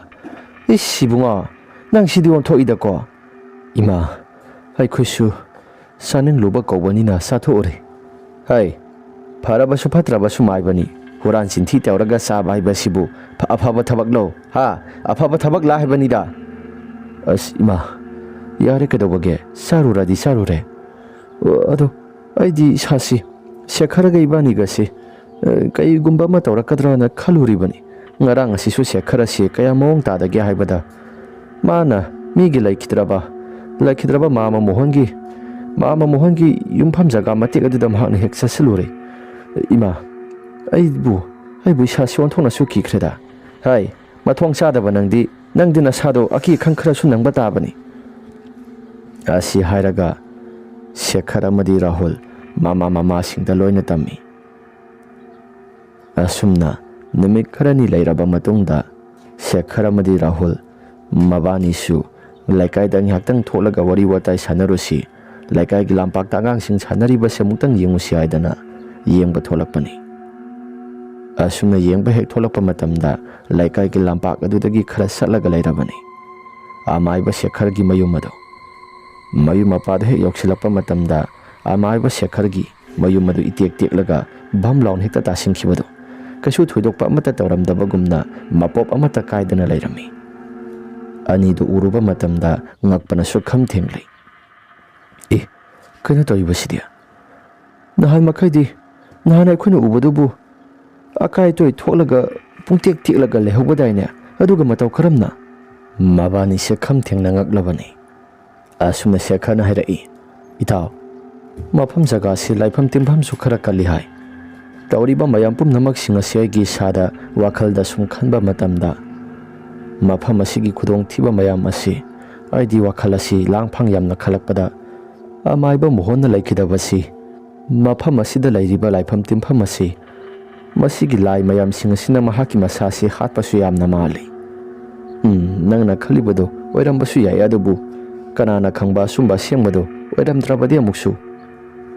ꯍꯣꯏ, ꯑꯗꯨꯁꯨ ꯑꯣꯏꯔꯝꯕꯁꯨ ꯌꯥꯏ, ꯑꯣꯏꯔꯝꯗꯕꯁꯨ ꯌꯥꯏ, ꯍꯥꯏꯕ ꯉꯝꯕ ꯅꯠꯇꯦꯗꯣ꯫ ꯑꯗꯣ ꯃꯥꯟꯗꯤ ꯌꯥꯝꯅ ꯃꯥꯜꯂꯤ ꯏꯇꯥꯎ꯫ ꯍꯣꯏꯅꯦ, ꯃꯥꯟꯕ ꯍꯥꯏꯕꯗꯨꯅ ꯑꯃꯅꯤ, ꯑꯗꯨꯒ ꯑꯣꯏꯕ ꯍꯥꯏꯕꯗꯨꯅ ꯑꯃꯅꯤ꯫ ꯃꯥꯟꯕꯒ ꯑꯣꯏꯕꯒꯗꯤ ꯈꯦꯠꯅꯩꯗꯅ ꯏꯇꯥꯎ꯫ ꯍꯣꯏ, ꯑꯗꯨꯒꯤ ꯋꯥꯕꯨꯗꯤ ꯈꯦꯠꯅꯩꯗ꯫ ꯑꯁ ꯈꯪꯗ꯭ꯔꯦꯁꯦ, ꯒ꯭ꯌꯥꯟ ꯃꯦꯟꯒ ꯑꯃꯠꯇ ꯇꯥꯗꯦ꯫ ꯃꯐꯝ ꯖꯒꯥ ꯑꯁꯤ ꯂꯩꯐꯝꯁꯨ ꯌꯥꯝꯅ ꯀꯟꯕꯒ ꯑꯩꯗꯤ ꯏꯁꯥꯁꯤ ꯃꯁꯤꯒꯤ ꯃꯇꯨꯡꯗ ꯈꯨꯜ ꯂꯩꯀꯥꯏꯒꯤ ꯃꯤꯑꯣꯏꯁꯤꯡ ꯑꯁꯤ ꯆꯠꯊꯣꯛ ꯈꯣꯠꯇꯣꯛꯄ ꯇꯧꯕ ꯃꯇꯝꯗ ꯂꯩꯀꯥꯏꯒꯤ ꯃꯤꯑꯣꯏꯁꯤꯡ ꯑꯁꯤ ꯀꯤꯕ ꯈꯔ ꯍꯧꯔꯛꯂꯦ꯫ ꯑꯃꯥꯏꯕ ꯃꯣꯍꯟꯅ ꯂꯩꯔꯝꯕ ꯃꯐꯝ ꯖꯒꯥ ꯑꯁꯤ, ꯃꯁꯤꯒꯤ ꯃꯐꯝ ꯖꯒꯥ ꯑꯁꯤ ꯂꯥꯟꯊꯣꯛ ꯂꯥꯟꯁꯤꯟ ꯇꯧꯔꯒ ꯆꯠꯄ ꯃꯇꯝꯗ ꯈꯨꯜ ꯂꯩꯀꯥꯏꯒꯤ ꯃꯤꯑꯣꯏꯁꯤꯡ ꯑꯁꯤ ꯂꯣꯏꯅ ꯀꯤꯅꯔꯕꯅꯤ꯫ ꯑꯍꯤꯡ ꯑꯊꯦꯡꯕ ꯃꯇꯝꯗ ꯀꯅꯥꯒꯨꯝꯕ ꯑꯃ ꯍꯦꯛ ꯆꯠꯂꯒ ꯂꯩꯔꯦ ꯍꯥꯏꯗꯅ ꯑꯎꯕ ꯃꯤꯑꯣꯏꯁꯤꯡꯅ ꯍꯥꯏꯅꯔꯕꯅꯤ꯫ ꯅꯣꯡꯃ ꯅꯨꯃꯤꯠ ꯑꯃꯅꯤ, ꯈꯨꯜꯒꯤ ꯅꯨꯄꯤ ꯃꯆꯥ ꯑꯃꯈꯛ ꯃꯤꯜꯗ ꯃꯍꯥꯛꯁꯨ ꯐꯧ ꯇꯛꯄ ꯆꯠꯂꯨꯕꯅꯤ꯫ ꯐꯧ ꯇꯛꯄ ꯍꯦꯛ ꯍꯜꯂꯛꯄ ꯃꯇꯝꯗ ꯃꯍꯥꯛꯀꯤ ꯃꯁꯥꯁꯤ ꯃꯥꯏꯕ ꯃꯣꯍꯟꯒꯤ ꯃꯐꯝ ꯖꯒꯥ ꯑꯁꯤ ꯌꯧꯔꯛꯀꯅꯤ ꯈꯟꯕꯗ ꯇꯟꯁꯨ ꯌꯥꯝꯅ ꯇꯜꯂꯤ꯫ ꯃꯥꯏꯕ ꯃꯣꯍꯟꯒꯤ ꯃꯐꯝ ꯖꯒꯥ ꯑꯁꯤ ꯃꯍꯥꯛꯁꯨ ꯀꯤꯅ ꯑꯗꯨꯃꯛ ꯂꯥꯛꯄꯅꯤ꯫ ꯃꯍꯥꯛꯅ ꯑꯁꯨꯝꯅꯁꯨ ꯈꯜꯂꯤ, ꯑꯁ ꯑꯣꯟꯊꯣꯛꯅꯁꯨ ꯇꯟꯈ꯭ꯔꯦꯗ, ꯃꯐꯝ ꯖꯒꯥ ꯑꯁꯤ ꯂꯥꯟꯊꯣꯛꯀꯅꯤ ꯈꯟꯕꯗ ꯑꯩꯗꯤ ꯌꯥꯝꯅ ꯇꯜꯂꯤ꯫ ꯈꯨꯜꯒꯤ ꯃꯤꯑꯣꯏꯁꯤꯡꯅ ꯀꯩꯅꯣ ꯈꯔꯁꯨ ꯍꯥꯏꯅꯔꯤꯕꯅꯤ꯫ ꯑꯌꯨꯛ ꯅꯨꯡꯊꯤꯜꯒꯤ ꯃꯇꯝꯗ ꯌꯦꯡꯕ ꯐꯥꯎꯕꯗ ꯀꯤꯊꯤ ꯀꯤꯔꯨꯝ ꯇꯧꯔꯒ ꯑꯩꯒꯤ ꯏꯁꯥꯁꯤ ꯑꯗꯨꯃꯛ ꯂꯩꯔꯤꯕꯅꯤ꯫ ꯑꯗꯨꯒ ꯍꯧꯖꯤꯛ ꯅꯨꯃꯤꯗꯥꯡ ꯋꯥꯏꯔꯝꯒꯤ ꯃꯇꯝ ꯌꯧꯁꯤꯜꯂꯛꯂꯕꯅꯤ꯫ ꯃꯊꯪ ꯉꯥꯏꯅꯕ ꯃꯇꯝꯗ ꯑꯩꯒꯤ ꯃꯄꯥꯗꯣ, ꯍꯥꯏꯕꯗꯤ ꯑꯩꯒꯤ ꯐꯧ ꯇꯛꯀꯗꯕ ꯖꯒꯥꯗꯨ ꯌꯧꯔꯛꯄ ꯃꯇꯝꯗꯗꯤ ꯃꯇꯝ ꯑꯁꯤꯁꯨ ꯌꯧꯅ ꯍꯦꯛꯇ ꯊꯤꯡꯖꯤꯟꯈ꯭ꯔꯦ꯫ ꯑꯗꯣ ꯆꯠꯇꯕꯗꯤ ꯌꯥꯗꯦ ꯌꯨꯝ ꯌꯧꯅꯕ ꯑꯁꯤ ꯍꯥꯏꯔꯒ ꯅꯨꯄꯤ ꯃꯆꯥꯗꯣ ꯑꯗꯨꯃꯛ ꯂꯥꯛꯄꯅꯤ ꯈꯨꯜꯒꯤ ꯃꯐꯝ ꯖꯒꯥ ꯍꯥꯏꯕꯗꯤ ꯑꯃꯥꯏꯕ ꯃꯣꯍꯣꯟꯅ ꯂꯩꯔꯝꯕ ꯃꯐꯝ ꯖꯒꯥꯁꯤ ꯍꯦꯛ ꯌꯧꯔꯛꯄ ꯃꯇꯝꯗ ꯅꯨꯄꯤ ꯃꯆꯥ ꯑꯁꯤꯒꯤ ꯃꯁꯥꯁꯤ ꯁꯥꯕꯨꯡ ꯁꯥꯕꯨꯡ ꯇꯧꯔꯛꯄꯅꯤ ꯑꯃꯥꯏꯕ ꯃꯣꯍꯣꯟꯒꯤ ꯃꯐꯝ ꯖꯒꯥꯁꯤ ꯃꯍꯥꯛꯁꯨ ꯇꯨꯡ ꯂꯩꯊꯣꯛꯇꯨꯅ ꯌꯦꯡꯂꯨꯏ ꯀꯅꯥ ꯀꯅꯥ ꯂꯩꯒꯦ ꯍꯥꯏꯗꯅ ꯌꯦꯡꯂꯨꯕꯅꯤ ꯑꯗꯨꯕꯨ ꯀꯅꯥꯒꯨꯝꯕ ꯑꯃꯠꯇ ꯂꯩꯕꯗꯤ ꯎꯔꯝꯗꯦ ꯑꯩꯅ ꯆꯠꯂꯤꯕ ꯖꯒꯥꯁꯤꯒ ꯑꯗꯨꯒ ꯁꯣꯍꯝ ꯑꯃ ꯂꯥꯛꯄꯒꯨꯝ ꯇꯧꯔꯛꯂꯤꯕꯁꯤꯒ ꯑꯣꯟꯊꯣꯛꯄꯅꯤꯗ ꯍꯥꯏꯗꯅ ꯃꯍꯥꯛꯁꯨ ꯑꯗꯨꯃꯛ ꯆꯠꯂꯤ ꯁꯥꯏꯀꯜ ꯑꯁꯤꯁꯨ ꯃꯍꯥꯛꯅ ꯏꯟꯅ ꯑꯗꯨꯃꯛ ꯂꯥꯛꯄꯗ ꯅꯨꯡꯁꯤꯠ ꯑꯁꯤ ꯇꯥꯊꯣꯛꯈ꯭ꯔꯦ ꯁꯥꯏꯀꯜꯒꯤ ꯅꯨꯡꯁꯤꯠ ꯑꯁꯤꯁꯨ ꯇꯥꯊꯣꯛꯈ꯭ꯔꯕ ꯑꯁꯤ ꯍꯥꯏꯗꯅ ꯅꯨꯄꯤ ꯃꯆꯥꯗꯣ ꯄꯥꯛꯊꯗꯨꯅ ꯌꯦꯡꯕꯗ ꯁꯥꯏꯀꯜ ꯑꯗꯨꯒꯤ ꯅꯨꯡꯁꯤꯠ ꯑꯗꯨꯁꯨ ꯀꯩꯁꯨ ꯊꯣꯏꯗꯣꯛꯄ ꯇꯥꯔꯝꯗꯦ ꯅꯨꯄꯤ ꯃꯆꯥꯗꯣ ꯉꯛꯏ ꯍꯧꯖꯤꯛ ꯉꯥꯏꯍꯥꯛꯇꯪꯒꯤ ꯃꯃꯥꯡꯗ ꯅꯨꯡꯁꯤꯠ ꯇꯥꯈꯤꯕꯒꯨꯝꯅ ꯃꯈꯣꯜ ꯈꯔꯁꯨ ꯇꯥꯈꯤ ꯑꯗꯨꯒ ꯑꯃꯨꯛꯁꯨ ꯁꯥꯏꯀꯜ ꯑꯁꯤ ꯏꯟꯕꯗꯁꯨ ꯆꯠꯈꯤꯗꯕꯅꯤ ꯑꯗꯨꯒ ꯃꯇꯧ ꯀꯔꯝꯅ ꯍꯥꯏꯗꯅ ꯋꯥꯈꯜꯗꯁꯨ ꯖꯥꯠ ꯖꯥꯠ ꯌꯥꯝꯅ ꯈꯜꯂꯤ ꯉꯥꯏꯍꯥꯛꯇꯪꯒꯤ ꯃꯇꯨꯡꯗ ꯃꯍꯥꯛꯁꯨ ꯃꯐꯝ ꯖꯒꯥꯁꯤꯗꯒꯤ ꯈꯔ ꯊꯨꯅ ꯄ꯭ꯔꯞ ꯆꯠꯍꯧꯔꯒꯦ ꯍꯥꯏꯗꯅ ꯋꯥꯈꯜꯗꯁꯨ ꯈꯜꯂꯒ ꯁꯥꯏꯀꯜ ꯑꯁꯤ ꯑꯗꯨꯃꯛ ꯏꯜꯂꯛꯄꯅꯤ ꯁꯥꯏꯀꯜ ꯑꯁꯤ ꯅꯨꯡꯁꯤꯠ ꯇꯥꯗ꯭ꯔꯕꯁꯨ ꯏꯟꯕ ꯃꯇꯝꯗ ꯄꯥꯛꯅ ꯆꯠꯂꯨ ꯍꯥꯏꯕꯗꯤ ꯌꯥꯗꯦ ꯏꯟꯕꯗꯁꯨ ꯄꯥꯛꯅ ꯆꯠꯂꯨ ꯍꯥꯏꯕ ꯌꯥꯗꯦ ꯇꯧꯔꯤꯕ ꯃꯑꯣꯡ ꯃꯇꯧꯁꯤꯡ ꯑꯁꯤꯕꯨ ꯀꯔꯤꯅꯣ ꯐꯔꯦ ꯑꯗꯨꯕꯨ ꯆꯠꯇꯕꯗꯤ ꯌꯥꯗꯕꯅꯤ ꯍꯥꯏꯔꯒ ꯑꯗꯨꯃꯛ ꯆꯠꯂꯤ ꯁꯥꯏꯀꯜ ꯑꯁꯤ ꯑꯁꯨꯝ ꯏꯜꯂꯒ ꯂꯥꯛꯄ ꯃꯇꯝꯗ ꯑꯃꯥꯏꯕ ꯃꯣꯍꯣꯟꯅ ꯂꯩꯔꯝꯕ ꯌꯨꯝ ꯑꯗꯨꯒꯤ ꯆꯪꯐꯝ ꯑꯣꯏꯔꯤꯕ ꯂꯝꯕꯤ ꯖꯒꯥꯗꯣ ꯃꯗꯨꯒꯤ ꯃꯐꯝ ꯖꯒꯥꯗꯣ ꯍꯦꯛ ꯌꯧꯔꯛꯄ ꯃꯇꯝꯗ ꯁꯥꯏꯀꯜ ꯑꯁꯤ ꯆꯞ ꯂꯦꯞꯄꯤ ꯅꯨꯄꯤ ꯃꯆꯥꯗꯨꯅ ꯁꯥꯏꯀꯜ ꯑꯁꯤ ꯏꯟꯕꯒ ꯑꯃꯠꯇ ꯍꯦꯛ ꯆꯠꯈꯤꯗ꯭ꯔꯦ ꯀꯔꯤꯅꯣ ꯇꯧꯔꯛꯂꯤꯕꯁꯤꯅ ꯑꯁꯤ ꯍꯥꯏꯔꯒ ꯁꯥꯏꯀꯜ ꯑꯗꯨ ꯌꯥꯝꯅ ꯀꯟꯅ ꯏꯜꯂꯤ ꯑꯗꯨꯕꯨ ꯄꯥꯛꯅ ꯆꯠꯂꯨ ꯍꯥꯏꯕꯗꯤ ꯌꯥꯗꯦ ꯑꯁꯨꯝꯅ ꯂꯩꯔꯤꯉꯩ ꯃꯇꯝꯗ ꯇꯨꯡ ꯊꯪꯕ ꯁꯔꯨꯛ ꯑꯁꯤꯗ ꯀꯅꯥꯒꯨꯝꯕ ꯑꯃ ꯁꯣꯔ ꯃꯄꯤ ꯑꯃ ꯆꯥꯎꯅ ꯍꯣꯜꯂꯒ ꯃꯤꯁꯛ ꯑꯃ ꯏꯟꯅꯔꯛꯄꯒꯨꯝꯅ ꯅꯨꯄꯤ ꯑꯁꯤꯒꯤ ꯇꯨꯡ ꯊꯪꯕ ꯁꯔꯨꯛ ꯑꯗꯣꯝꯗ ꯂꯥꯛꯄꯒꯨꯝ ꯇꯧꯔꯛꯂꯤ ꯅꯨꯄꯤ ꯑꯁꯤꯅ ꯀꯔꯤꯅꯣꯗ ꯇꯨꯡ ꯊꯪꯕ ꯁꯔꯨꯛ ꯑꯁꯤꯗ ꯀꯅꯥꯒꯨꯝꯕ ꯑꯃ ꯂꯥꯛꯄꯒꯨꯝꯅ ꯍꯣꯏꯗ ꯃꯤ ꯑꯃꯕꯨ ꯂꯥꯛꯂꯕꯗꯤ ꯄꯨꯂꯞ ꯆꯠꯃꯤꯟꯅꯈꯤꯕꯅ ꯐꯔꯦꯗ ꯍꯥꯏꯗꯅ ꯃꯃꯥꯏ ꯑꯁꯦ ꯐꯠ ꯂꯩꯊꯣꯛꯂꯛꯂꯦ ꯑꯃꯥꯏꯕ ꯃꯣꯍꯣꯟꯒꯤ ꯁꯛꯇꯝꯗ ꯌꯥꯝꯅ ꯀꯤꯔꯕ ꯁꯛꯇꯝ ꯑꯃꯗ ꯂꯩꯔꯝꯃꯤ ꯃꯣꯍꯣꯟꯒꯤ ꯇꯨꯡ ꯊꯪꯉꯤꯕ ꯁꯔꯨꯛꯇꯅ ꯅꯨꯄꯤ ꯑꯃꯒꯤ ꯌꯥꯝꯅ ꯇꯝꯊꯤꯔꯕ ꯁꯛꯇꯝ ꯑꯃꯗ ꯐꯤꯕꯝ ꯏꯀꯥꯏꯅ ꯂꯩꯔꯝꯃꯤ ꯅꯨꯄꯤ ꯑꯗꯨ ꯃꯗꯨ ꯎꯔꯨꯕ ꯃꯇꯝꯗ ꯃꯍꯥꯛꯀꯤ ꯃꯁꯥꯁꯤ ꯃꯀꯣꯛꯇꯒꯤꯅ ꯃꯈꯣꯡ ꯐꯥꯎꯕ ꯇꯨ ꯆꯨꯡꯈꯤꯕ ꯈꯪꯍꯧꯗꯦ ꯑꯁꯨꯝꯅ ꯅꯨꯄꯤ ꯑꯁꯤ ꯂꯥꯎꯒꯦ ꯈꯜꯂꯕꯁꯨ ꯉꯝꯗꯦ ꯀꯔꯤꯅꯣ ꯁꯤꯗꯤ ꯑꯁꯤ ꯍꯥꯏꯔꯒ ꯂꯩꯔꯤꯉꯩ ꯃꯇꯝꯗ ꯇꯞꯅ ꯑꯁꯨꯝ ꯈꯔ ꯆꯪꯁꯤꯜꯂꯛꯏ ꯅꯨꯄꯤ ꯑꯗꯨꯒꯤ ꯃꯅꯥꯛꯋꯥꯏꯗ ꯌꯧꯔꯝꯗꯥꯏꯒꯤ ꯃꯇꯝꯗ ꯑꯃꯥꯏꯕ ꯃꯣꯍꯣꯟꯒꯤ ꯃꯁꯥꯁꯤ ꯌꯥꯝꯅ ꯀꯟꯅ ꯂꯥꯎꯔꯛꯂꯦ ꯑꯗꯨꯒ ꯑꯅꯤꯃꯛꯇꯨ ꯁ꯭ꯋꯥꯏ ꯂꯥꯎꯅ ꯍꯦꯛꯇ ꯃꯥꯡꯈ꯭ꯔꯦ ꯅꯨꯄꯤ ꯑꯁꯤꯁꯨ ꯌꯥꯝꯅ ꯄꯥꯈꯠꯂꯤ ꯎꯔꯛꯂꯤꯕ ꯃꯑꯣꯡ ꯃꯇꯧꯁꯤꯡ ꯇꯧꯔꯤꯕ ꯃꯑꯣꯡ ꯃꯇꯧꯁꯤꯡ ꯑꯁꯤ ꯀꯔꯤꯅꯣ ꯍꯥꯏꯗꯅ ꯃꯍꯥꯛꯀꯤ ꯃꯁꯥꯗꯁꯨ ꯈꯜꯂꯒ ꯁꯥꯏꯀꯜ ꯑꯁꯤꯈꯔ ꯊꯨꯅ ꯄ꯭ꯔꯞ ꯏꯜꯂꯒ ꯂꯥꯛꯂꯕꯅꯤ ꯑꯁꯨꯝꯅ ꯂꯥꯛꯄ ꯃꯇꯝꯗ ꯃꯍꯥꯛꯀꯤ ꯇꯨꯡ ꯊꯪꯕ ꯁꯥꯏꯀꯜꯒꯤ ꯁꯔꯨꯛ ꯑꯁꯤꯁꯨ ꯈꯪꯂꯨꯝ ꯂꯨꯝꯊꯔꯛꯄꯒꯨꯝ ꯇꯧꯏ ꯅꯨꯄꯤ ꯑꯁꯤꯅ ꯍꯟꯅ ꯌꯦꯡꯂꯒ ꯃꯍꯥꯛꯁꯨ ꯑꯗꯨꯃꯛ ꯂꯥꯛꯄꯅꯤ ꯑꯁꯨꯝ ꯇꯧꯅ ꯉꯥꯏꯍꯥꯛꯇꯪꯒꯤ ꯃꯇꯨꯡ ꯇꯨꯡ ꯊꯪꯕ ꯁꯔꯨꯛ ꯑꯁꯤꯗ ꯀꯅꯥꯒꯨꯝꯕ ꯑꯃꯅ ꯄ꯭ꯔꯦꯛ ꯂꯥꯎꯔꯒ ꯚꯝ ꯂꯥꯎꯅ ꯍꯦꯛꯇ ꯇꯥꯁꯤꯟꯈꯤꯕꯅꯤ ꯅꯨꯄꯤ ꯑꯁꯤꯅ ꯍꯦꯛ ꯌꯦꯡꯂꯨꯕ ꯃꯇꯝꯗ ꯑꯃꯥꯏꯕ ꯃꯣꯍꯣꯟꯒꯤ ꯑꯁꯤꯕ ꯍꯛꯆꯥꯡ ꯑꯗꯨ ꯃꯗꯨꯒꯤ ꯂꯩꯔꯝꯂꯤꯕ ꯐꯤꯕꯝ ꯑꯗꯨꯒ ꯆꯞ ꯍꯦꯛ ꯆꯥꯟꯅꯅ ꯁꯣꯔꯣꯛ ꯃꯇꯥꯏ ꯊꯪꯕ ꯁꯔꯨꯛ ꯑꯗꯣꯝꯗ ꯅꯨꯄꯥ ꯑꯃꯒꯤ ꯁꯕꯥꯟꯗ ꯇꯥꯗꯨꯅ ꯂꯩꯕꯗꯣ ꯃꯍꯥꯛꯅ ꯎꯔꯛꯄꯅꯤ ꯃꯗꯨ ꯎꯔꯛꯄ ꯃꯇꯝꯗ ꯅꯨꯄꯤ ꯃꯁꯥꯁꯤ ꯁ꯭ꯋꯥꯏ ꯂꯥꯎꯔꯒ ꯃꯍꯥꯛꯁꯨ ꯁꯥꯏꯀꯜ ꯑꯁꯤ ꯄ꯭ꯔꯞ ꯏꯟꯗꯨꯅ ꯑꯗꯨꯃꯛ ꯆꯠꯈ꯭ꯔꯦ ꯃꯌꯨꯝ ꯑꯁꯤ ꯌꯧꯗ꯭ꯔꯤ ꯐꯥꯎꯕ ꯑꯗꯨꯃꯛ ꯇꯥꯟꯅꯔꯛꯏ ꯑꯁꯨꯝꯅ ꯃꯌꯨꯝꯗ ꯍꯦꯛ ꯌꯧꯕ ꯃꯇꯝꯗ ꯀꯩꯁꯨ ꯊꯣꯏꯗꯣꯛꯄ ꯑꯃꯠꯇ ꯍꯦꯛ ꯇꯧꯈꯤꯗ꯭ꯔꯤ ꯅꯨꯄꯤ ꯃꯆꯥ ꯑꯁꯤꯁꯨ ꯃꯌꯨꯝꯗ ꯍꯦꯛ ꯌꯧꯕꯒ ꯋꯥꯟꯊꯈꯤ ꯑꯗꯨꯒ ꯂꯥꯛꯅꯗꯅ ꯃꯌꯨꯝꯒꯤ ꯃꯤꯑꯣꯏꯁꯤꯡ ꯑꯁꯤꯅ ꯒ꯭ꯌꯥꯟ ꯇꯥꯅꯕ ꯍꯣꯠꯅꯕꯗ ꯈꯔꯁꯨ ꯑꯗꯨꯃꯛ ꯆꯪꯈꯤ ꯃꯇꯝ ꯑꯗꯣ ꯃꯁꯤꯒꯤ ꯃꯇꯨꯡꯗ ꯈꯨꯜ ꯂꯩꯀꯥꯏꯒꯤ ꯃꯤꯑꯣꯏꯁꯤꯡ ꯑꯁꯤ ꯑꯁꯨꯝ ꯑꯃꯥꯏꯕ ꯃꯣꯍꯣꯟꯒꯤ ꯁꯪ ꯑꯁꯤ ꯂꯩꯀꯥꯏꯒꯤ ꯆꯠꯊꯣꯛ ꯆꯠꯁꯤꯟ ꯇꯧꯕ ꯅꯨꯃꯤꯗꯥꯡꯒꯤ ꯃꯇꯝꯗ ꯆꯠꯊꯣꯛ ꯆꯠꯁꯤꯟ ꯇꯧꯕ ꯃꯤꯑꯣꯏꯁꯤꯡ ꯆꯠꯄ ꯃꯇꯝꯗ ꯑꯃꯠꯇ ꯉꯝꯗ꯭ꯔꯦ ꯑꯗꯨꯅ ꯑꯃꯨꯛꯇꯪꯗꯤ ꯀꯩꯅꯣ ꯐꯖꯅ ꯑꯃꯨꯛꯇꯪꯗꯤ ꯌꯦꯡꯊꯣꯛꯁꯤ ꯍꯥꯏꯗꯅ ꯈꯨꯜ ꯂꯩꯀꯥꯏꯒꯤ ꯃꯤꯑꯣꯏꯁꯤꯡꯅ ꯐꯖꯅ ꯋꯥ ꯇꯥꯟꯅꯔꯕ ꯃꯇꯝꯗ ꯃꯥꯏꯕ ꯑꯃꯗ ꯌꯦꯡꯍꯜꯂꯤ ꯃꯥꯏꯕꯗꯨꯅꯁꯨ ꯑꯁꯨꯝꯅ ꯍꯥꯏꯔꯛꯈꯤ ꯂꯩꯀꯥꯏꯁꯤ ꯍꯟꯅ ꯑꯋꯥꯕꯗ ꯇꯥꯅꯕ ꯀꯩꯅꯣ ꯈꯔꯁꯨ ꯁꯤꯟꯕ ꯂꯥꯡꯕ ꯇꯧꯔꯝꯂꯦ ꯇꯧꯒꯗꯧꯔꯤꯕ ꯄꯨꯝꯅꯃꯛꯁꯤꯡ ꯁꯤꯟꯕ ꯂꯥꯡꯕ ꯇꯧꯔꯝꯂꯤꯕꯁꯤꯡ ꯑꯁꯤ ꯃꯐꯝ ꯖꯒꯥ ꯑꯁꯤꯕꯨ ꯍꯦꯛ ꯂꯥꯜꯂꯒ ꯆꯠꯄ ꯃꯤꯑꯣꯏꯁꯤꯡ ꯍꯥꯠꯀꯤ ꯇꯨꯞꯀꯤ ꯍꯥꯏꯗꯅ ꯊꯧꯔꯥꯡ ꯇꯧꯕ ꯍꯧꯔꯝꯂꯕꯅꯤ꯫ ꯑꯗꯨꯕꯨ ꯍꯧꯖꯤꯛꯇꯤ ꯃꯇꯝ ꯆꯥꯅ ꯍꯦꯛ ꯌꯦꯡꯊꯣꯛꯄ ꯑꯁꯤꯅ ꯀꯩꯁꯨ ꯏꯇꯧ ꯇꯧꯗꯅ ꯈꯨꯜ ꯂꯩꯀꯥꯏꯁꯤ ꯅꯨꯡꯉꯥꯏꯅ ꯍꯥꯟꯅꯒꯤ ꯃꯑꯣꯡꯗ ꯑꯃꯨꯛ ꯂꯩꯒꯗꯧꯔꯦ꯫ ꯈꯨꯜ ꯂꯩꯀꯥꯏꯒꯤ ꯃꯤꯑꯣꯏꯁꯤꯡ ꯑꯁꯤꯁꯨ ꯀꯩꯁꯨ ꯊꯣꯏꯗꯣꯛꯄ ꯋꯥꯈꯜꯗꯁꯨ ꯈꯟꯖꯤꯜꯂꯨꯕ ꯇꯧꯔꯨꯅꯨ꯫ ꯃꯐꯝ ꯖꯒꯥ ꯑꯁꯤ ꯍꯥꯟꯅꯗꯒꯤꯁꯨ ꯍꯧꯅ ꯂꯥꯏꯐꯝꯁꯨ ꯑꯗꯨꯃꯛ ꯀꯜꯂꯛꯄꯅꯤ꯫ ꯑꯗꯨꯅ ꯃꯐꯝ ꯖꯒꯥ ꯑꯁꯤꯗ ꯂꯥꯏꯒꯤ ꯇꯤꯟꯒꯤ ꯀꯩꯅꯣ ꯈꯔ ꯈꯨꯔꯝ ꯊꯣꯛꯂꯕ ꯃꯇꯨꯡ ꯑꯖꯥ ꯄꯨꯖꯥ ꯈꯔ ꯇꯧꯔꯕ ꯃꯇꯨꯡꯗ ꯃꯈꯥ ꯇꯥꯅ ꯀꯩꯁꯨ ꯊꯣꯏꯗꯣꯛꯄ ꯇꯧꯔꯛꯂꯔꯣꯏꯗ꯫ ꯑꯁꯤ ꯍꯥꯏꯔꯒ ꯃꯥꯏꯕꯗꯨꯅ ꯂꯥꯏꯒꯤ ꯇꯤꯟꯒꯤ ꯀꯩꯅꯣ ꯈꯔ ꯈꯨꯔꯝ ꯊꯣꯛꯂꯕ ꯃꯇꯨꯡꯗ ꯃꯥꯏꯕ ꯃꯣꯍꯣꯟꯅ ꯍꯥꯟꯅ ꯂꯩꯔꯝꯕ ꯌꯨꯝ ꯑꯗꯨꯁꯨ ꯁꯤꯗꯣꯛꯂꯤ꯫ ꯑꯗꯨꯒ ꯆꯍꯤ ꯈꯨꯗꯤꯡꯒꯤ ꯂꯧꯐꯝ ꯑꯗꯨꯒꯤ ꯃꯄꯨ ꯑꯗꯨꯁꯨ